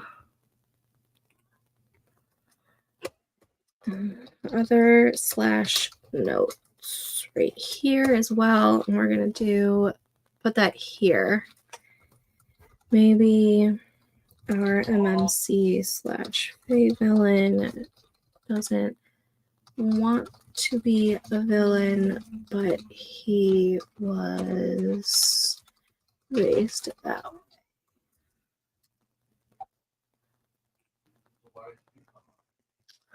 Procreate, yeah.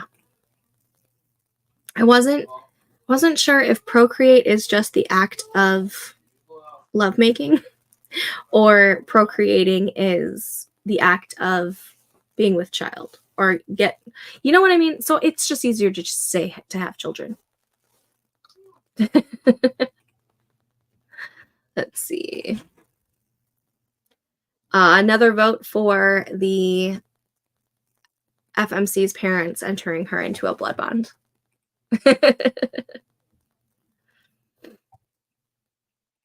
Let's see.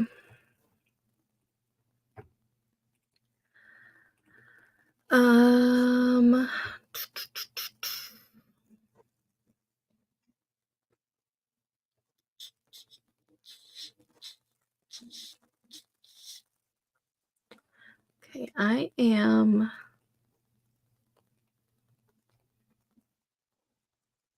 making this unbold and making this bold because we were liking that a lot.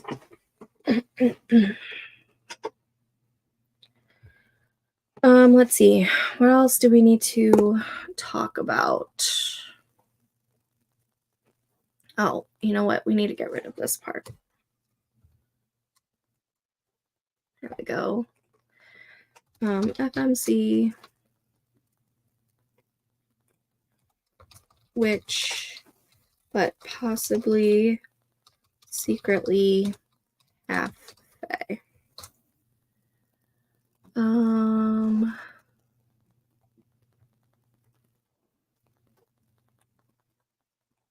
We're going to go with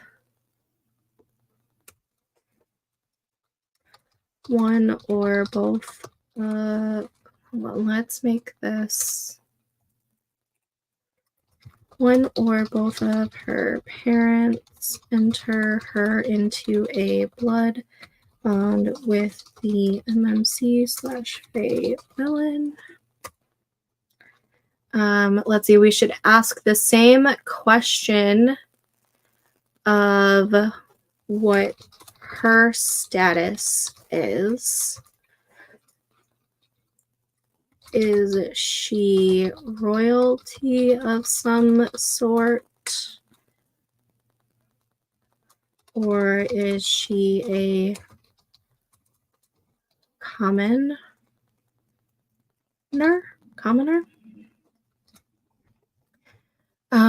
I typed a comment, then accidentally hit a key that kicked me out of YouTube. Now I don't remember my comment. I hate when that happens. That was like me earlier when I had an idea and I was starting to talk about it, and then I went to go like find out where I needed to put it and I completely lost it.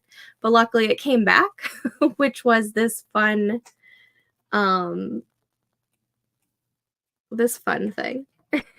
Or no, was it this one? No, it was this one. Oh, our brains, they like to not be kind to us.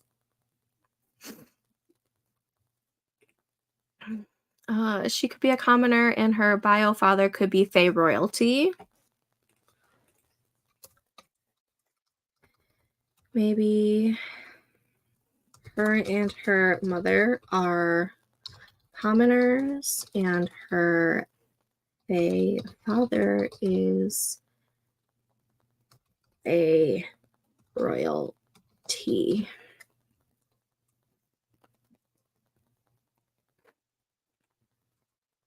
Gotta love when you do that. Okay.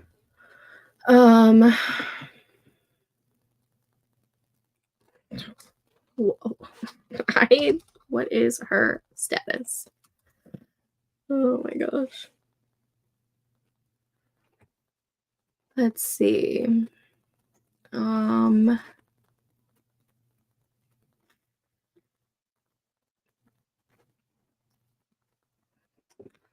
What else do we have to... Oh, so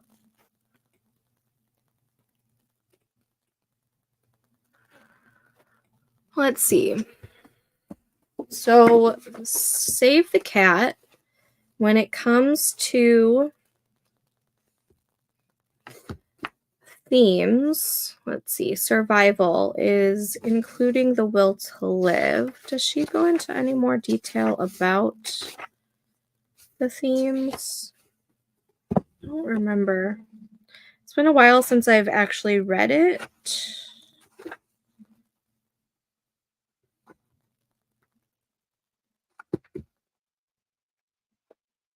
31.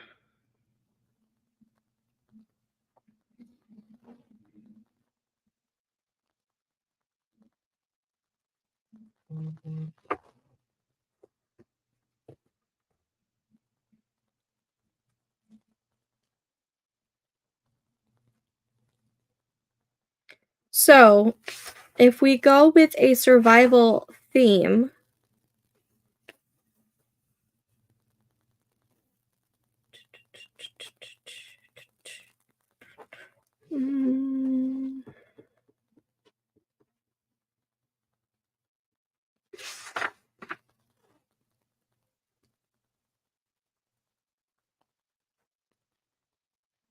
so by theme, it means like a universal lesson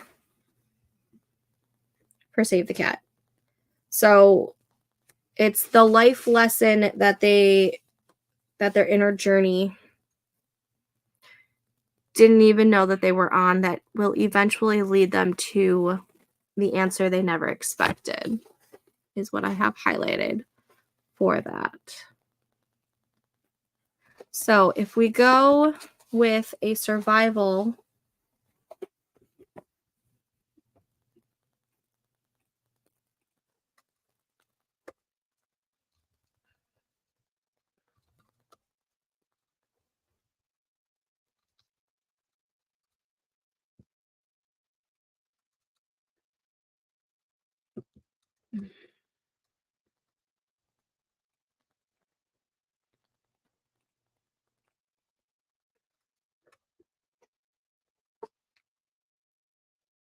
maybe the universal life lesson for the FMC could be a will to survive even after knowing that she is an abomination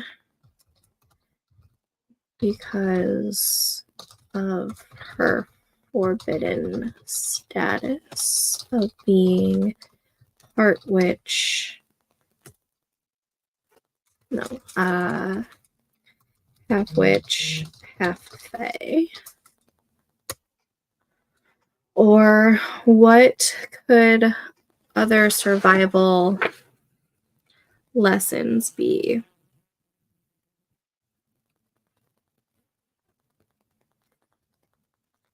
The life lesson is the inner journey that your hero didn't even know they were on that will eventually lead them to the answer they never expected. This life lesson should be something universal, something inherently human. You should be able to walk up to any Joe Schmo or Jane Schmaine on the street, tell them what your hero needs to learn, and they would instantly get it, or better yet, relate to it.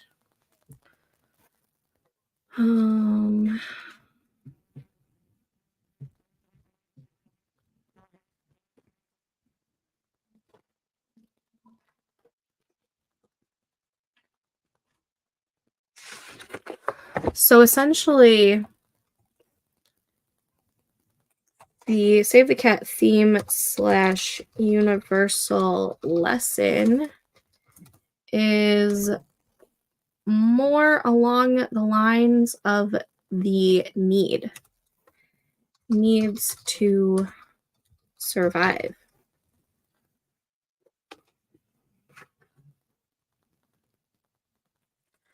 The other ones was forgiveness and love.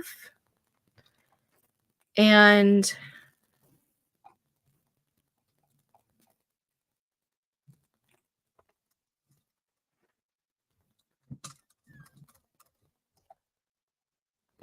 we did talk about the male main character was could be anti-love, and that's why he doesn't want to be fated mates with her. So maybe that's what he inherently needs in his life.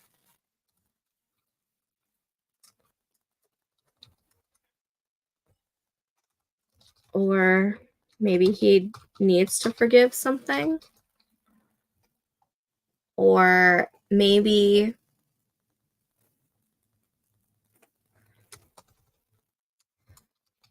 or maybe she needs to forgive her mother for putting her in a blood bond with the MMC.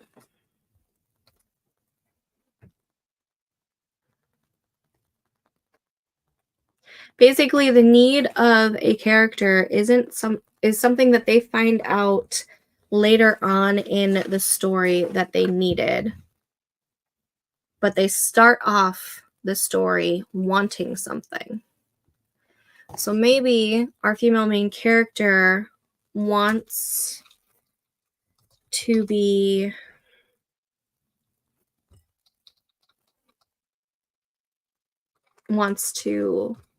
have an adventure because she's been so secluded from life, maybe.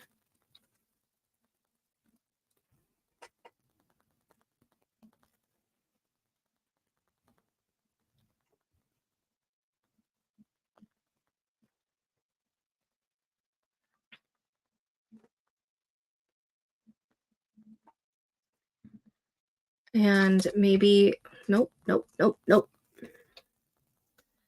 And maybe she doesn't know about her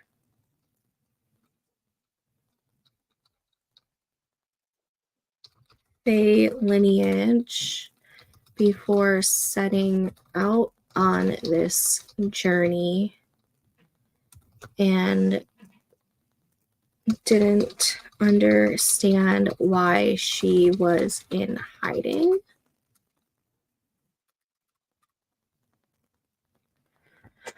But then we got to figure out what the blood bond is. Like, what kind of bond? Where is it?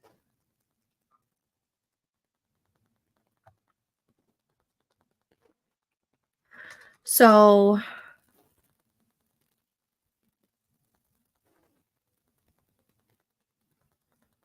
blood bond. Okay, let's do this. What are the terms of the blood bond?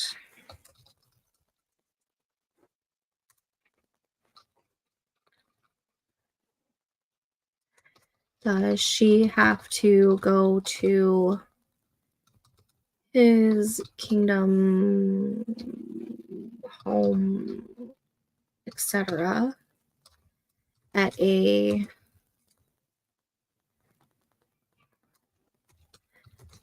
certain age?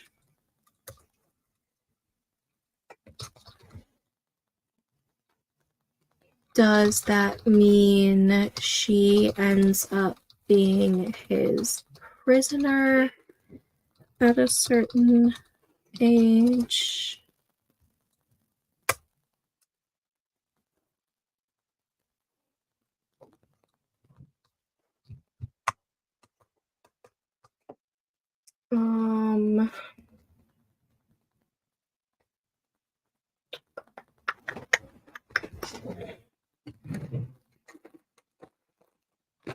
I need some dark chocolate.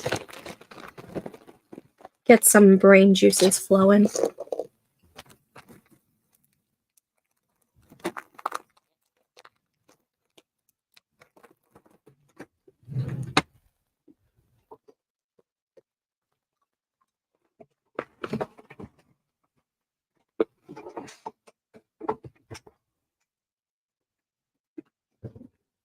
Let's see.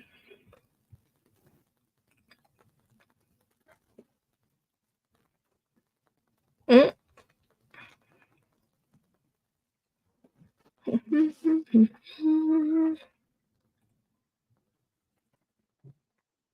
I was just thinking that I'm hitting a creative wall. Yeah. Nothing some chocolate can't fix, right?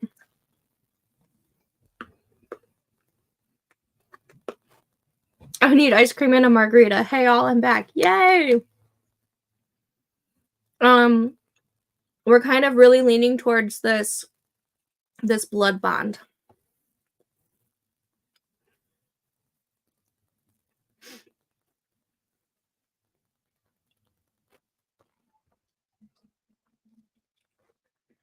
I am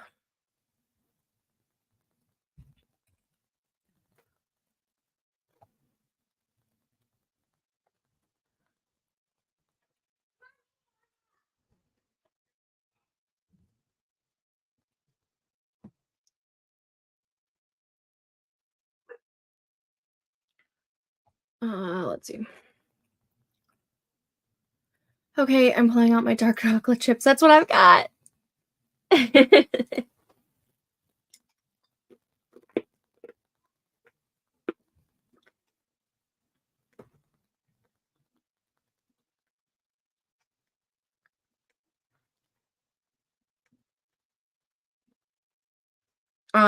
Devin, we're also leaning towards that the mother of our female main character is scared about the father of the female main character, and that the mother enters her into a blood bond with the MMC or our Fae villain to protect our FMC from her own father. And a possibility of why that is maybe it's forbidden for witches and Fae to have children, and maybe her father is Fae, which then makes our FMC part Fae, which could be her secret that she has, whether she knows the secret or not. So we're kind of leaning towards this little premise.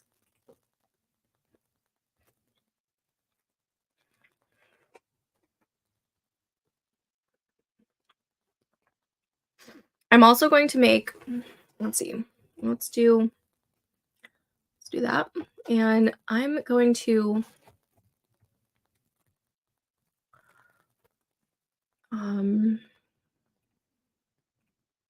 anyone with the link can view, and we'll say can comment, because maybe you guys want to make comments on it. And I'm going to copy the link and I'm putting it in our Discord.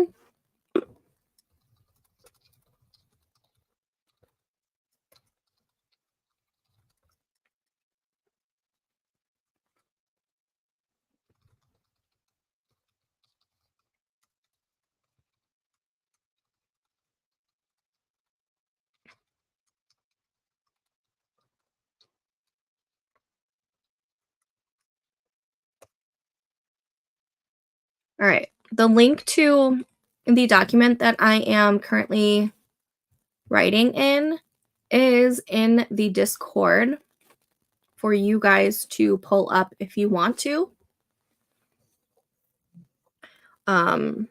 You'll be able to make comments if you want to, or just read along.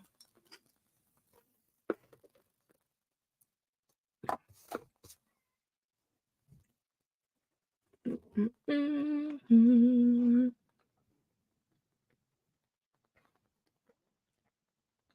And I'm going to say we have another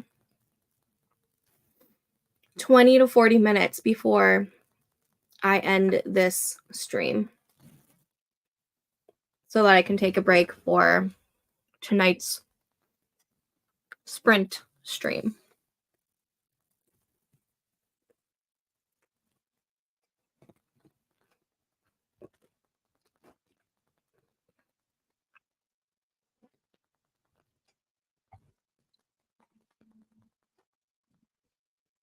Let's see.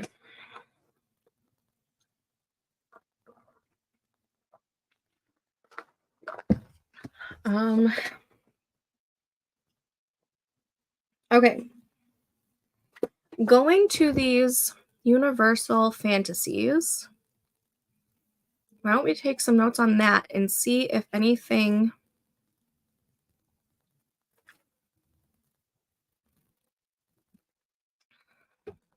here we go. Okay. Let's do another bullet list. So Hades and Persephone. So this could be Cinderella, Beauty and the Beast, Hades and Persephone. So the butter that we could have for here is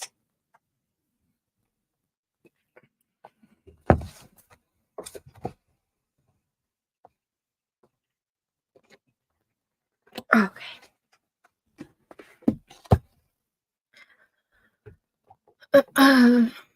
Well, it's time to complete some chores, i.e. doing all the things my teens don't do to my standard.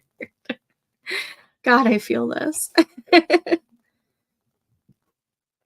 Okay, so some butter that can come from Hades and Persephone, patron saint of universal fantasy, or just a universal fantasy of Hades and Persephone, is power lead chooses you from afar. Lonely or miserable, power lead gifted, sunshine romantic lead. So this one could lean into the grumpy sunshine trope, it looks like.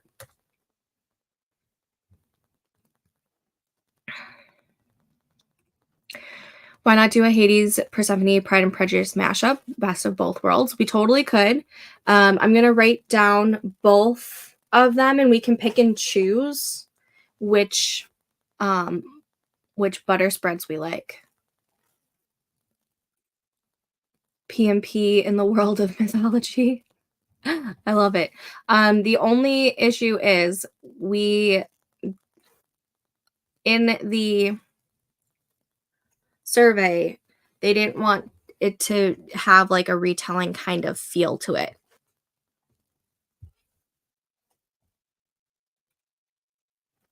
Let's see.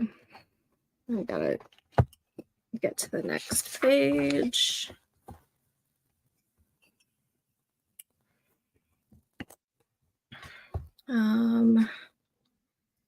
Abuse of power acquisition. Oh my gosh. Learn to type, Stephanie.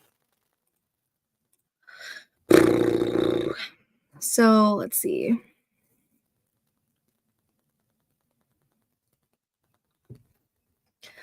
So this is like when the power lead acquires the romantic lead through an obscene abuse of power.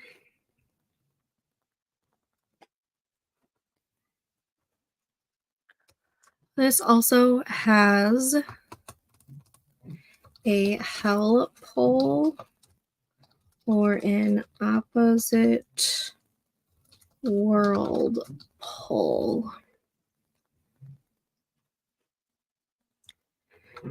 Meaning our FMC is being ferried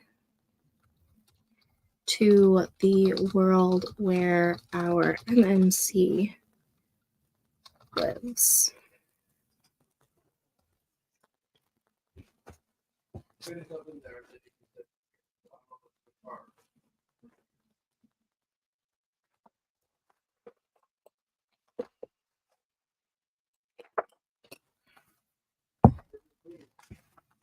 Let's see.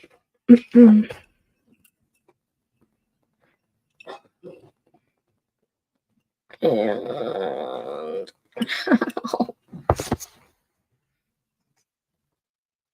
okay. It could be a low-key retelling, so more like a nod to. Yeah. That's how it's probably going to be. It's not going to be like a flat out retelling because the majority of people didn't want that. But by using these butter universal fantasies, or, you know, parts of these, by adding in some of this butter, it'll be like a nod to the retellings. If that made any sense. It makes sense in my head.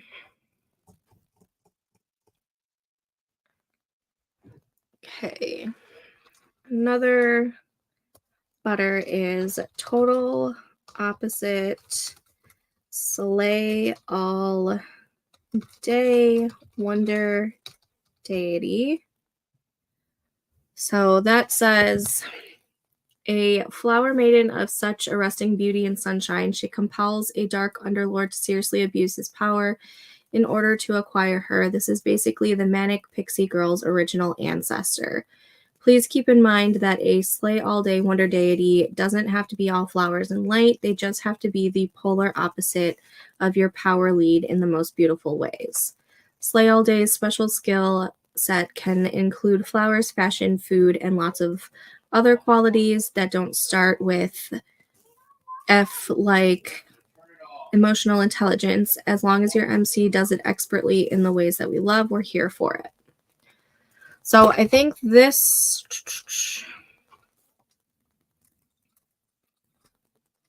could also lean into the grumpy sunshine trope. And this is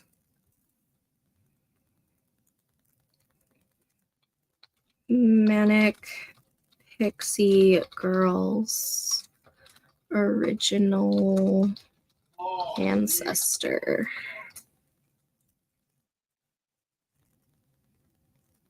Okay.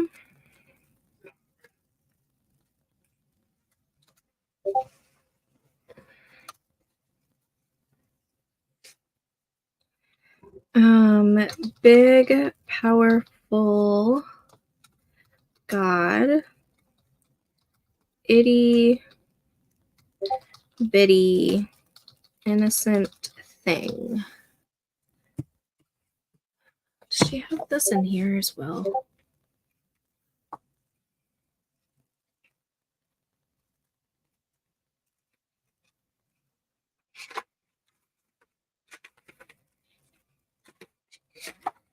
Let's see.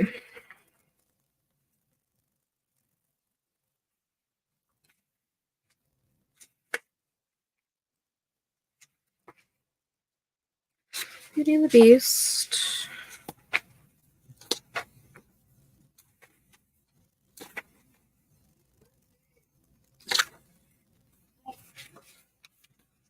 I don't think she goes through Hades and Persephone in this one. There's Cinderella.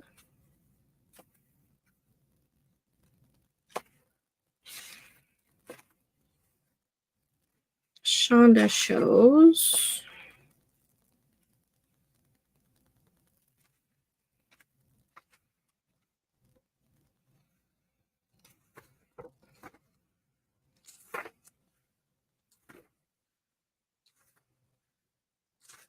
No, she doesn't. Okay, just wanted to double check. Itty bitty innocent thing. A mega couple contrast in power and or status that makes the opposites attract in a Hades and Persephone universal fantasy way more intense than your average opposites attract story.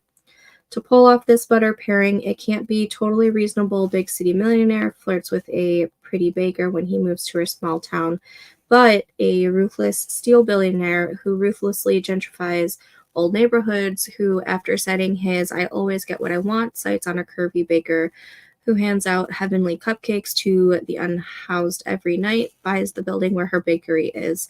So she'll have to deal with him on a monthly basis at least. Now that's a big, powerful god, itty bitty, innocent things opposite track. So this has to be opposites attract, but with higher stakes, basically. An unspoken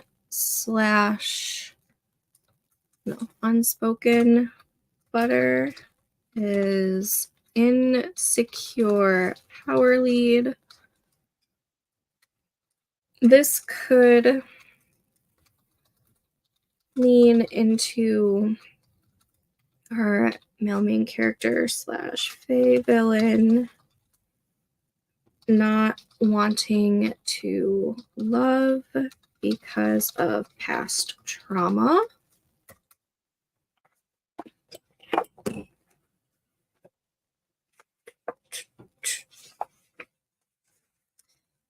And oh my god, this thing hurts my wrist. Another butter is let the sunshine. What's that? Sunshine in.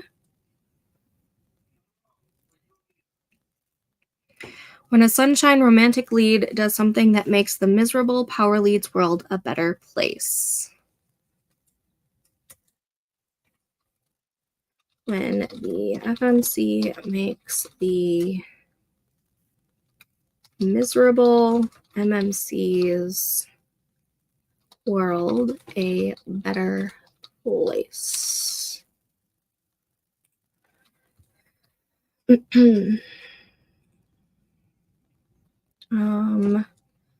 Another unspoken butter. Surprise, Grouch is a great parent. This is when someone who does not outwardly appear to be parent material turns out to be a terrific dad. Humans, fur berries, oh my gosh, fur babies, or farm animals, it all works. Okay. Another butter is age / capability / experience / insert something like wealth here. Yep.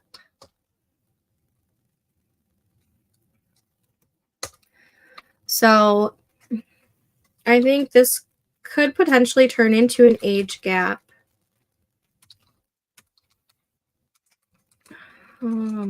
Could potentially turn into an age gap in a way because the FMC's parents entered her into a blood bond with the MMC before she was even born. But is it really an issue because of the longer lifespans of Fae? So then, what kind of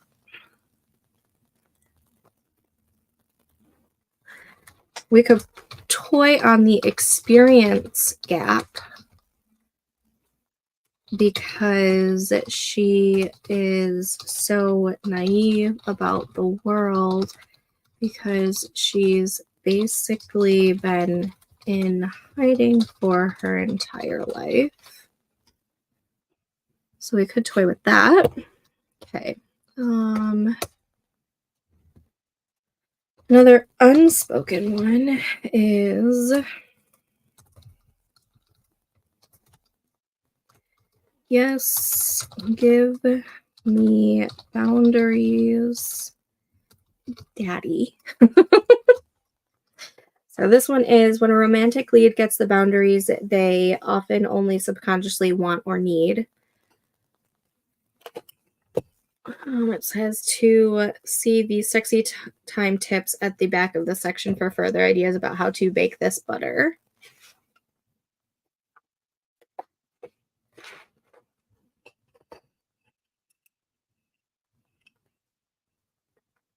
Oh my gosh. Ow.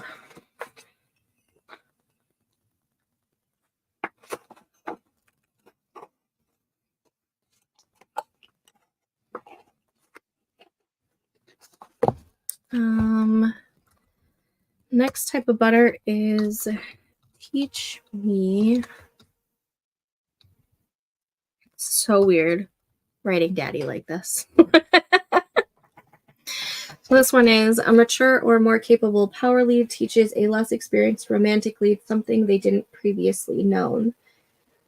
This can be as wholesome as Disney's animated Tarzan teaching Jane to swing on vines, or as sexy as an experienced power lead teaching his virginal, severely undersexed, or traumatized romantic lead how to have a rocking good time in bed.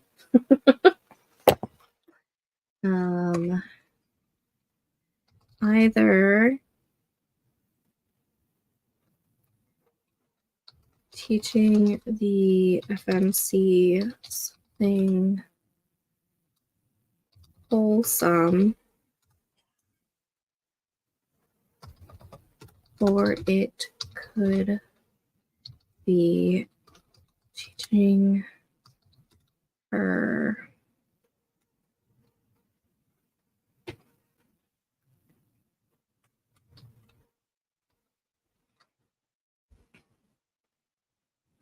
about something more intimate. I had a chuckle when you chuckled. Yeah. Another 6 o'clock. Another butter is big hurt.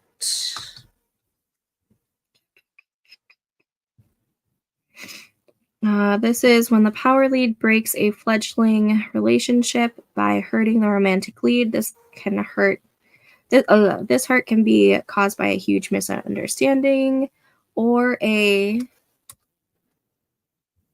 relationship weed, which is another butter, which is when an issue that was present at the beginning of the couple's relationship weeds and threatens to uproot their love. Relationship weeds can include originally bad intentions, major personal flaws like distrust and rigid mindset. In the musical Hadestown, Hades' controlling behavior and insecurity leads him to get Persephone earlier and earlier and leaves the up above without warm weather. This relationship weed is killing their love by the time intermission rolls around. So, a big hurt.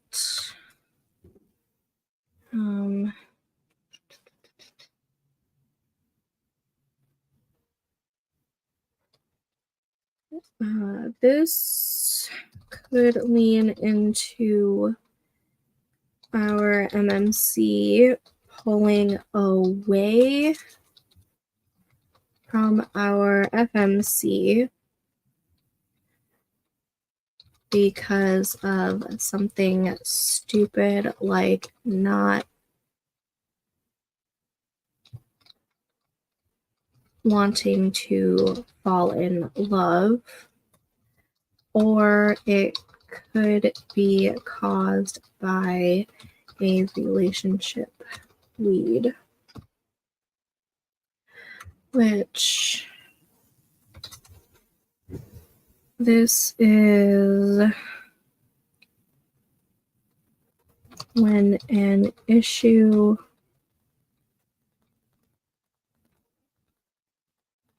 threatens to uproot their love.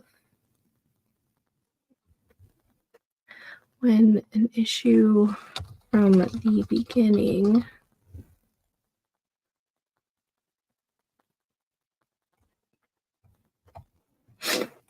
okay.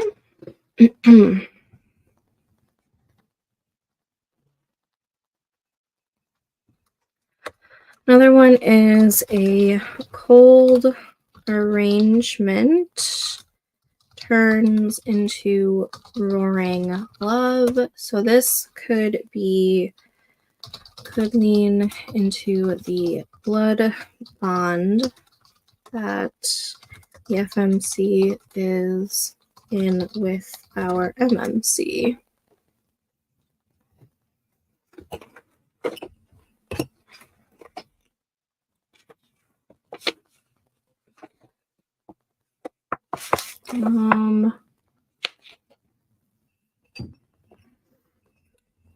There's still more butter. It's amazing how much butter comes from Hades and Persephone, huh? Look at all that.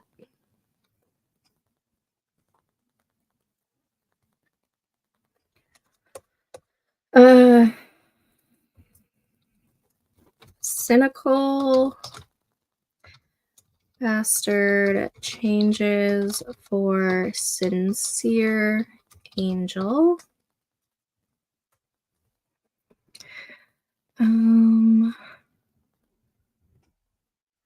So this is basically when the FMC inspires the MMC to change their ways. This could lean into him eventually wanting to fall in love despite what happened to his mother, because the FMC inspires him to do so. How? I don't know yet. But next one is solid proof of change. A scene or action that signals a villain, hero, or power lead has undergone true change inspired by the romantic lead.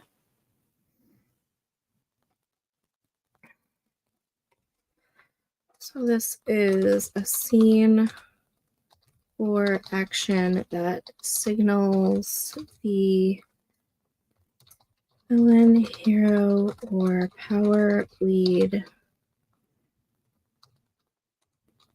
has truly undergone a change inspired by the romantic lead. So this could lean into maybe the FMC's father offers a deal to the MMC, which would in turn take the FMC off of the MMC's plate but he turns it down because offers a deal B and then C would have normally taken, in parentheses, because he truly has changed and fell in love with the FMC. Gotta love all that butter. Yeah. I also kind of really like going through this and seeing how it could go into the story. I think it's kind of like when I was reading it, I was like, oh, I wonder how you could put that into a story. But like when you have like the little tiny nugget of an idea and you go through this and you're writing it out, you like see where that idea could take it. It's kind of interesting. It's a new way of looking at all of this too. Because when I read this, I wasn't actively brainstorming something.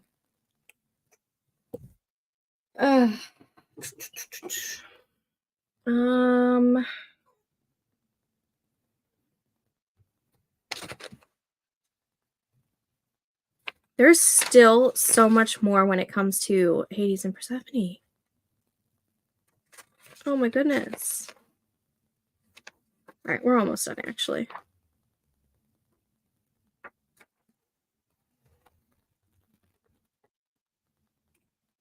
I love how it's working out for the brainstorming, right? Like, it's so funny.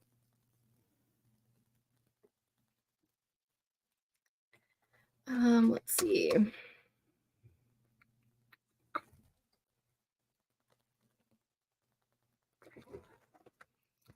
Big Hurt Healed is another butter. When the power lead hurts the romantic lead terribly and makes up for it, usually with a grand gesture or a good gravy grovel. Her terms. I love all the different terms she uses.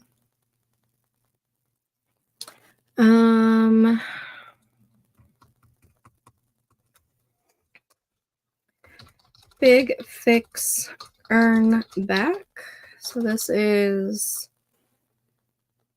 when the power lead earns back the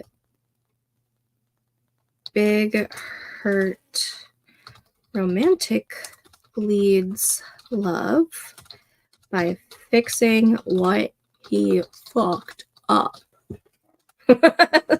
Not her words, my words. Her words are by fixing whatever they broke. Let's see. Big ol' binding contract.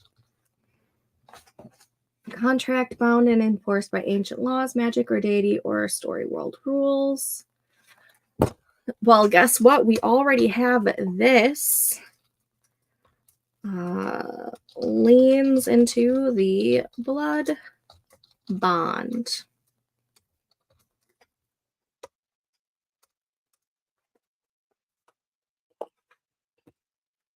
Oh, I still have one more on this page. You like my alternate wording for that one? I don't know why I took this off.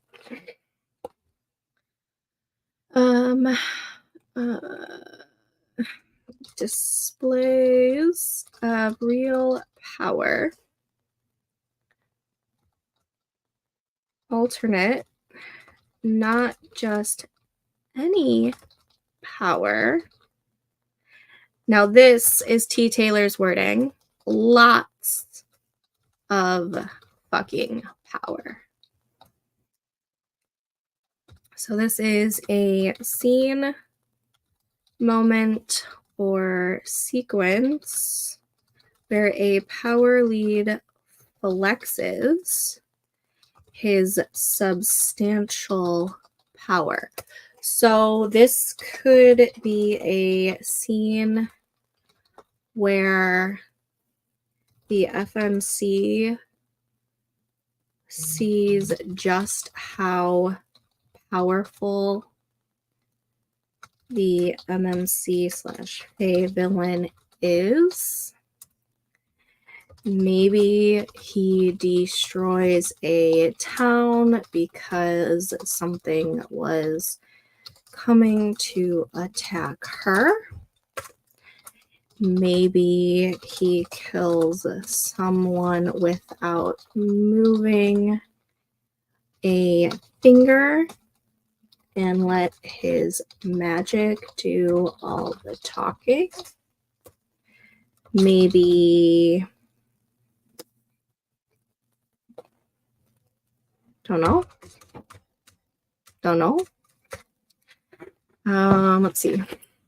How many more are there? 1, 2, 3, 4, 5, 6, 7. Oh my gosh, there's still so much more. All right. I don't think I'm going to write them all down. Let's see. Soft power flexes. Your romantic lead says or does something that makes your power lead raise the iron wall they lowered over their heart a long time ago, come undone in bed, confess a secret, change their formally made up mind, risk or sacrifice everything they hold dear to be with the romantic lead.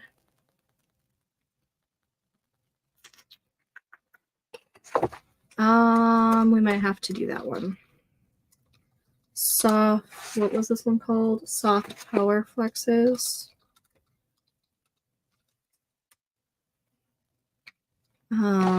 What was that one? Risk or sacrifice everything they hold dear to be with the romantic lead. This could lean into that. What was it? Solid proof of change one. Copy.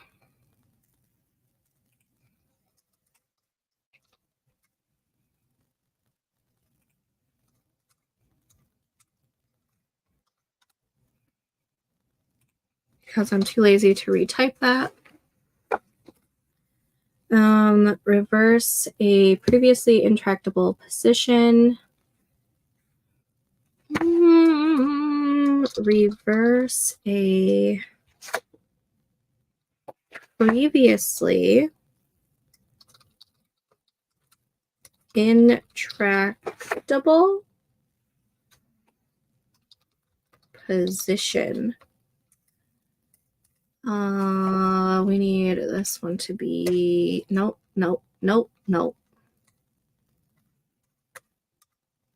Why do I keep doing that?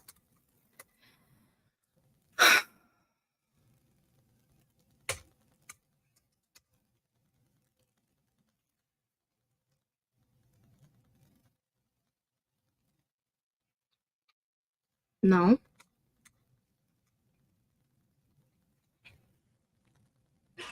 Why aren't you working?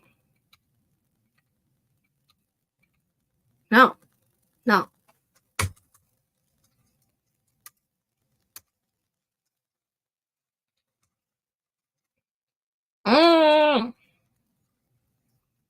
What the hell? Why isn't this working? I've been doing it the whole time.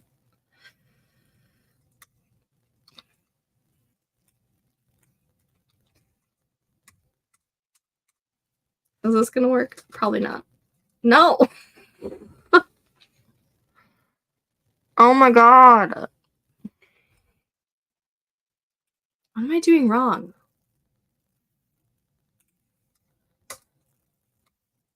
No.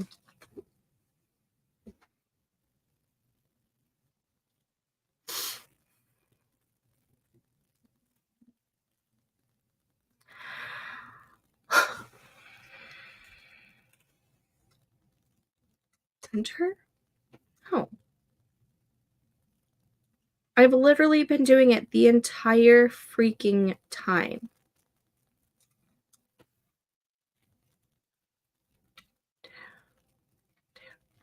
Why aren't you... Why?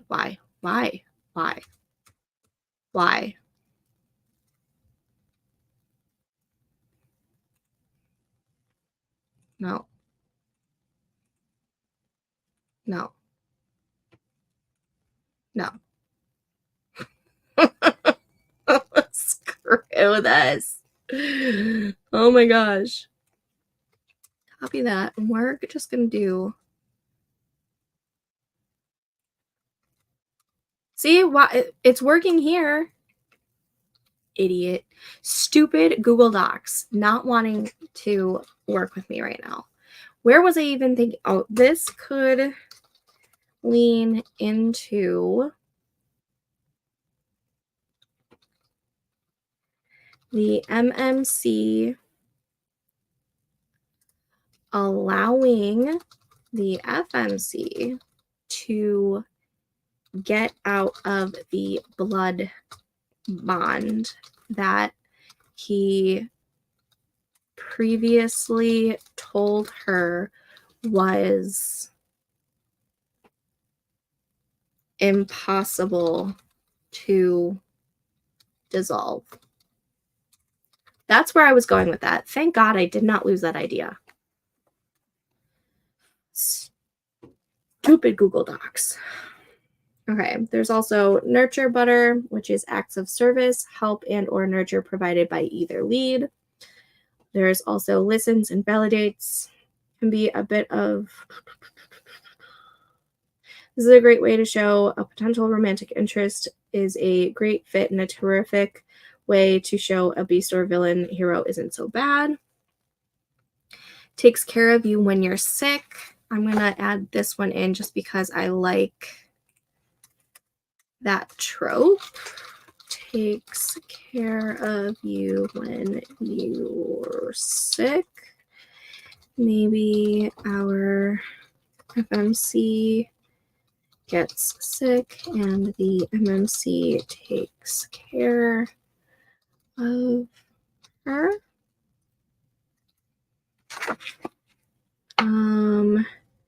Makes you a really good meal.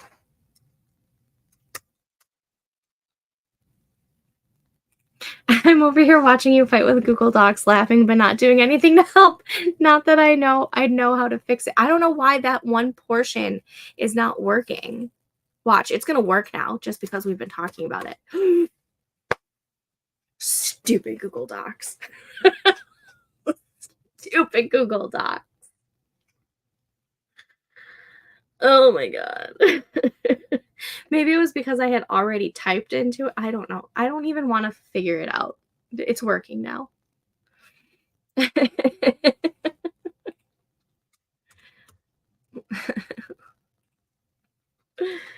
Makes a really good meal for you. That happens to me in docs sometimes, and I have no idea why. I don't get it. Google Docs just wants to make me rip my hair out sometimes, I guess.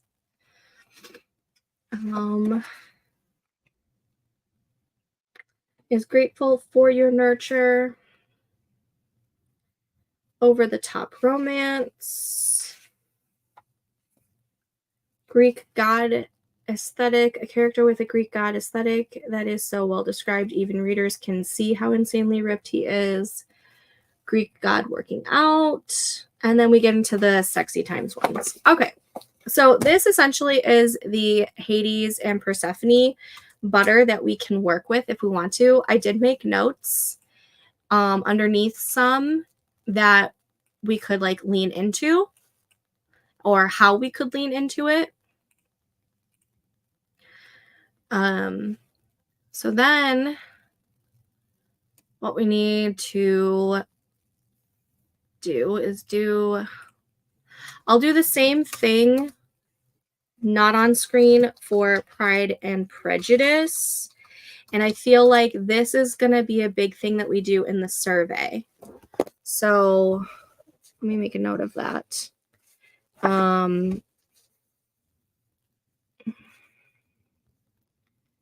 Pick out potential butter spreads to put into the story. Okay. So I'll do that. And then what else do we need to figure out for the survey? So I've got the list of names to choose. I've got the picking out which pieces of butter we want to add into it. Going back to, let's see. We picked out the tropes. That's the butter. The names. Magical beings. What are some traits or rules?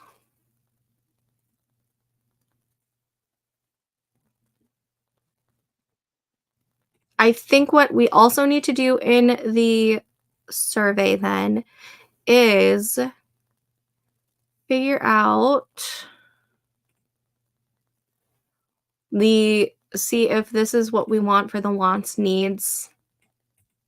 And do we want to come up with a couple options to choose from for their flaws, misbeliefs, or lie, or their truth?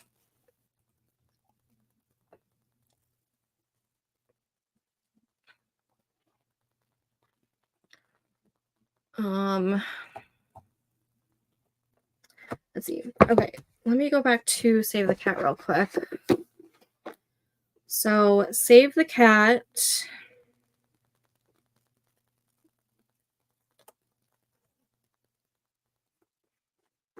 says for each character, you give them a problem, which is a flaw that needs fixing.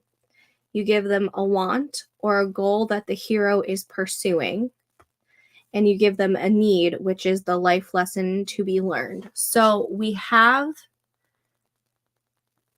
the need, because that's what the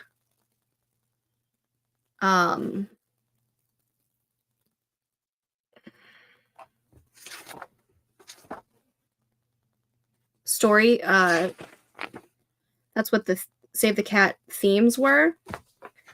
So we need to figure out what their wants are, like for sure. And then we need to know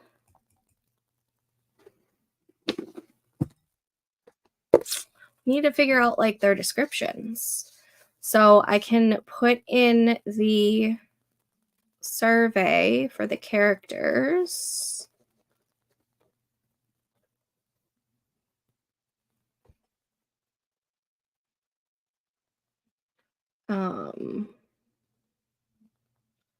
Like you choose what color, what hair color.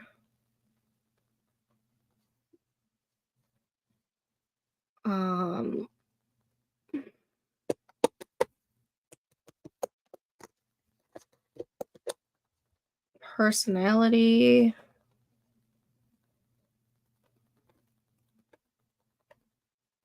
I'm trying to think how to go about brainstorming this. Oh, it's already almost 6:30? Woof.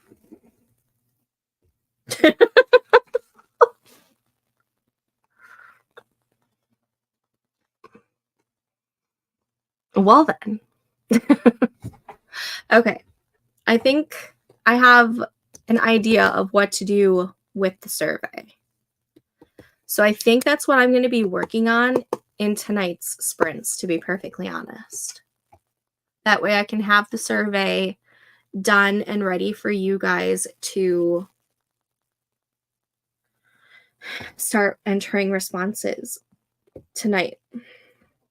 And then I can make a video tomorrow and post it on the next step. So I think I agree that this is such a great start for this.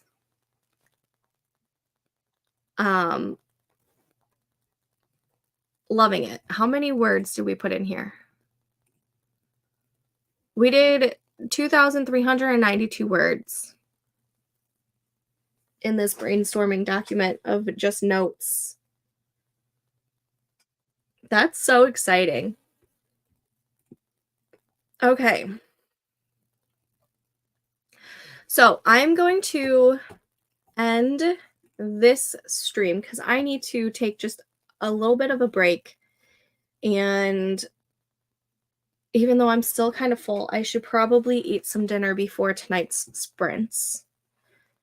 Do you have Sarah Cannon's character sheets from her Plot Your Novel doc? I do.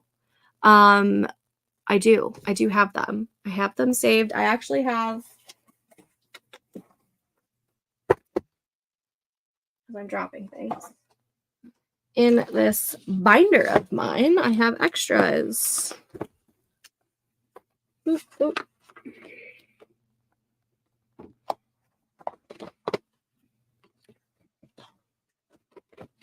Somewhere. They're somewhere here. Where are you?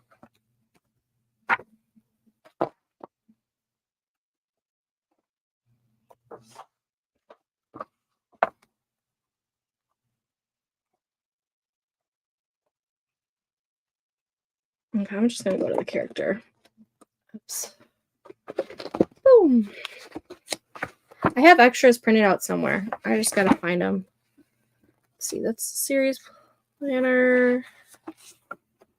Here's the character section. Oh my gosh. This binder seems to be broken. All right, let's see. Let's find. Well, maybe I don't have them in this binder. I have them in a different binder. What's in this binder? I'll find them. I will find them, and I can use that as a basis of what questions to ask for the survey for tonight.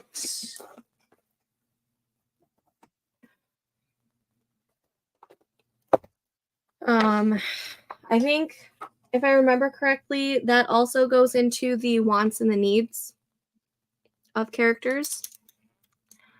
So that'll be helpful. We can just like fill that sheet out, I guess. I think this is a really, really great start. I did the same thing. I have extras printed in a binder. Yeah, one of these binders behind here have all of my extras in there. Yep. Okay. So I'm going to call it because I need a break from the screen. I need to go eat something, hang out with the kids for a little bit. But I don't know when the next live brainstorming session will be. We'll figure that out. But I will be back on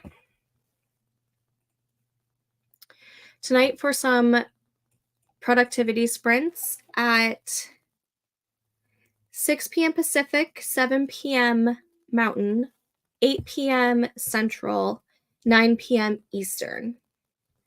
So I will see you guys then if you are still with me for the all-day WRITE-A-THON. And yes, I love brainstorming with people. I'm telling you that this is my bread and butter. Not to use that as like a pun, but I mean, yes, this was fantastic. So again, this link for this document is in the Discord, which is linked down below.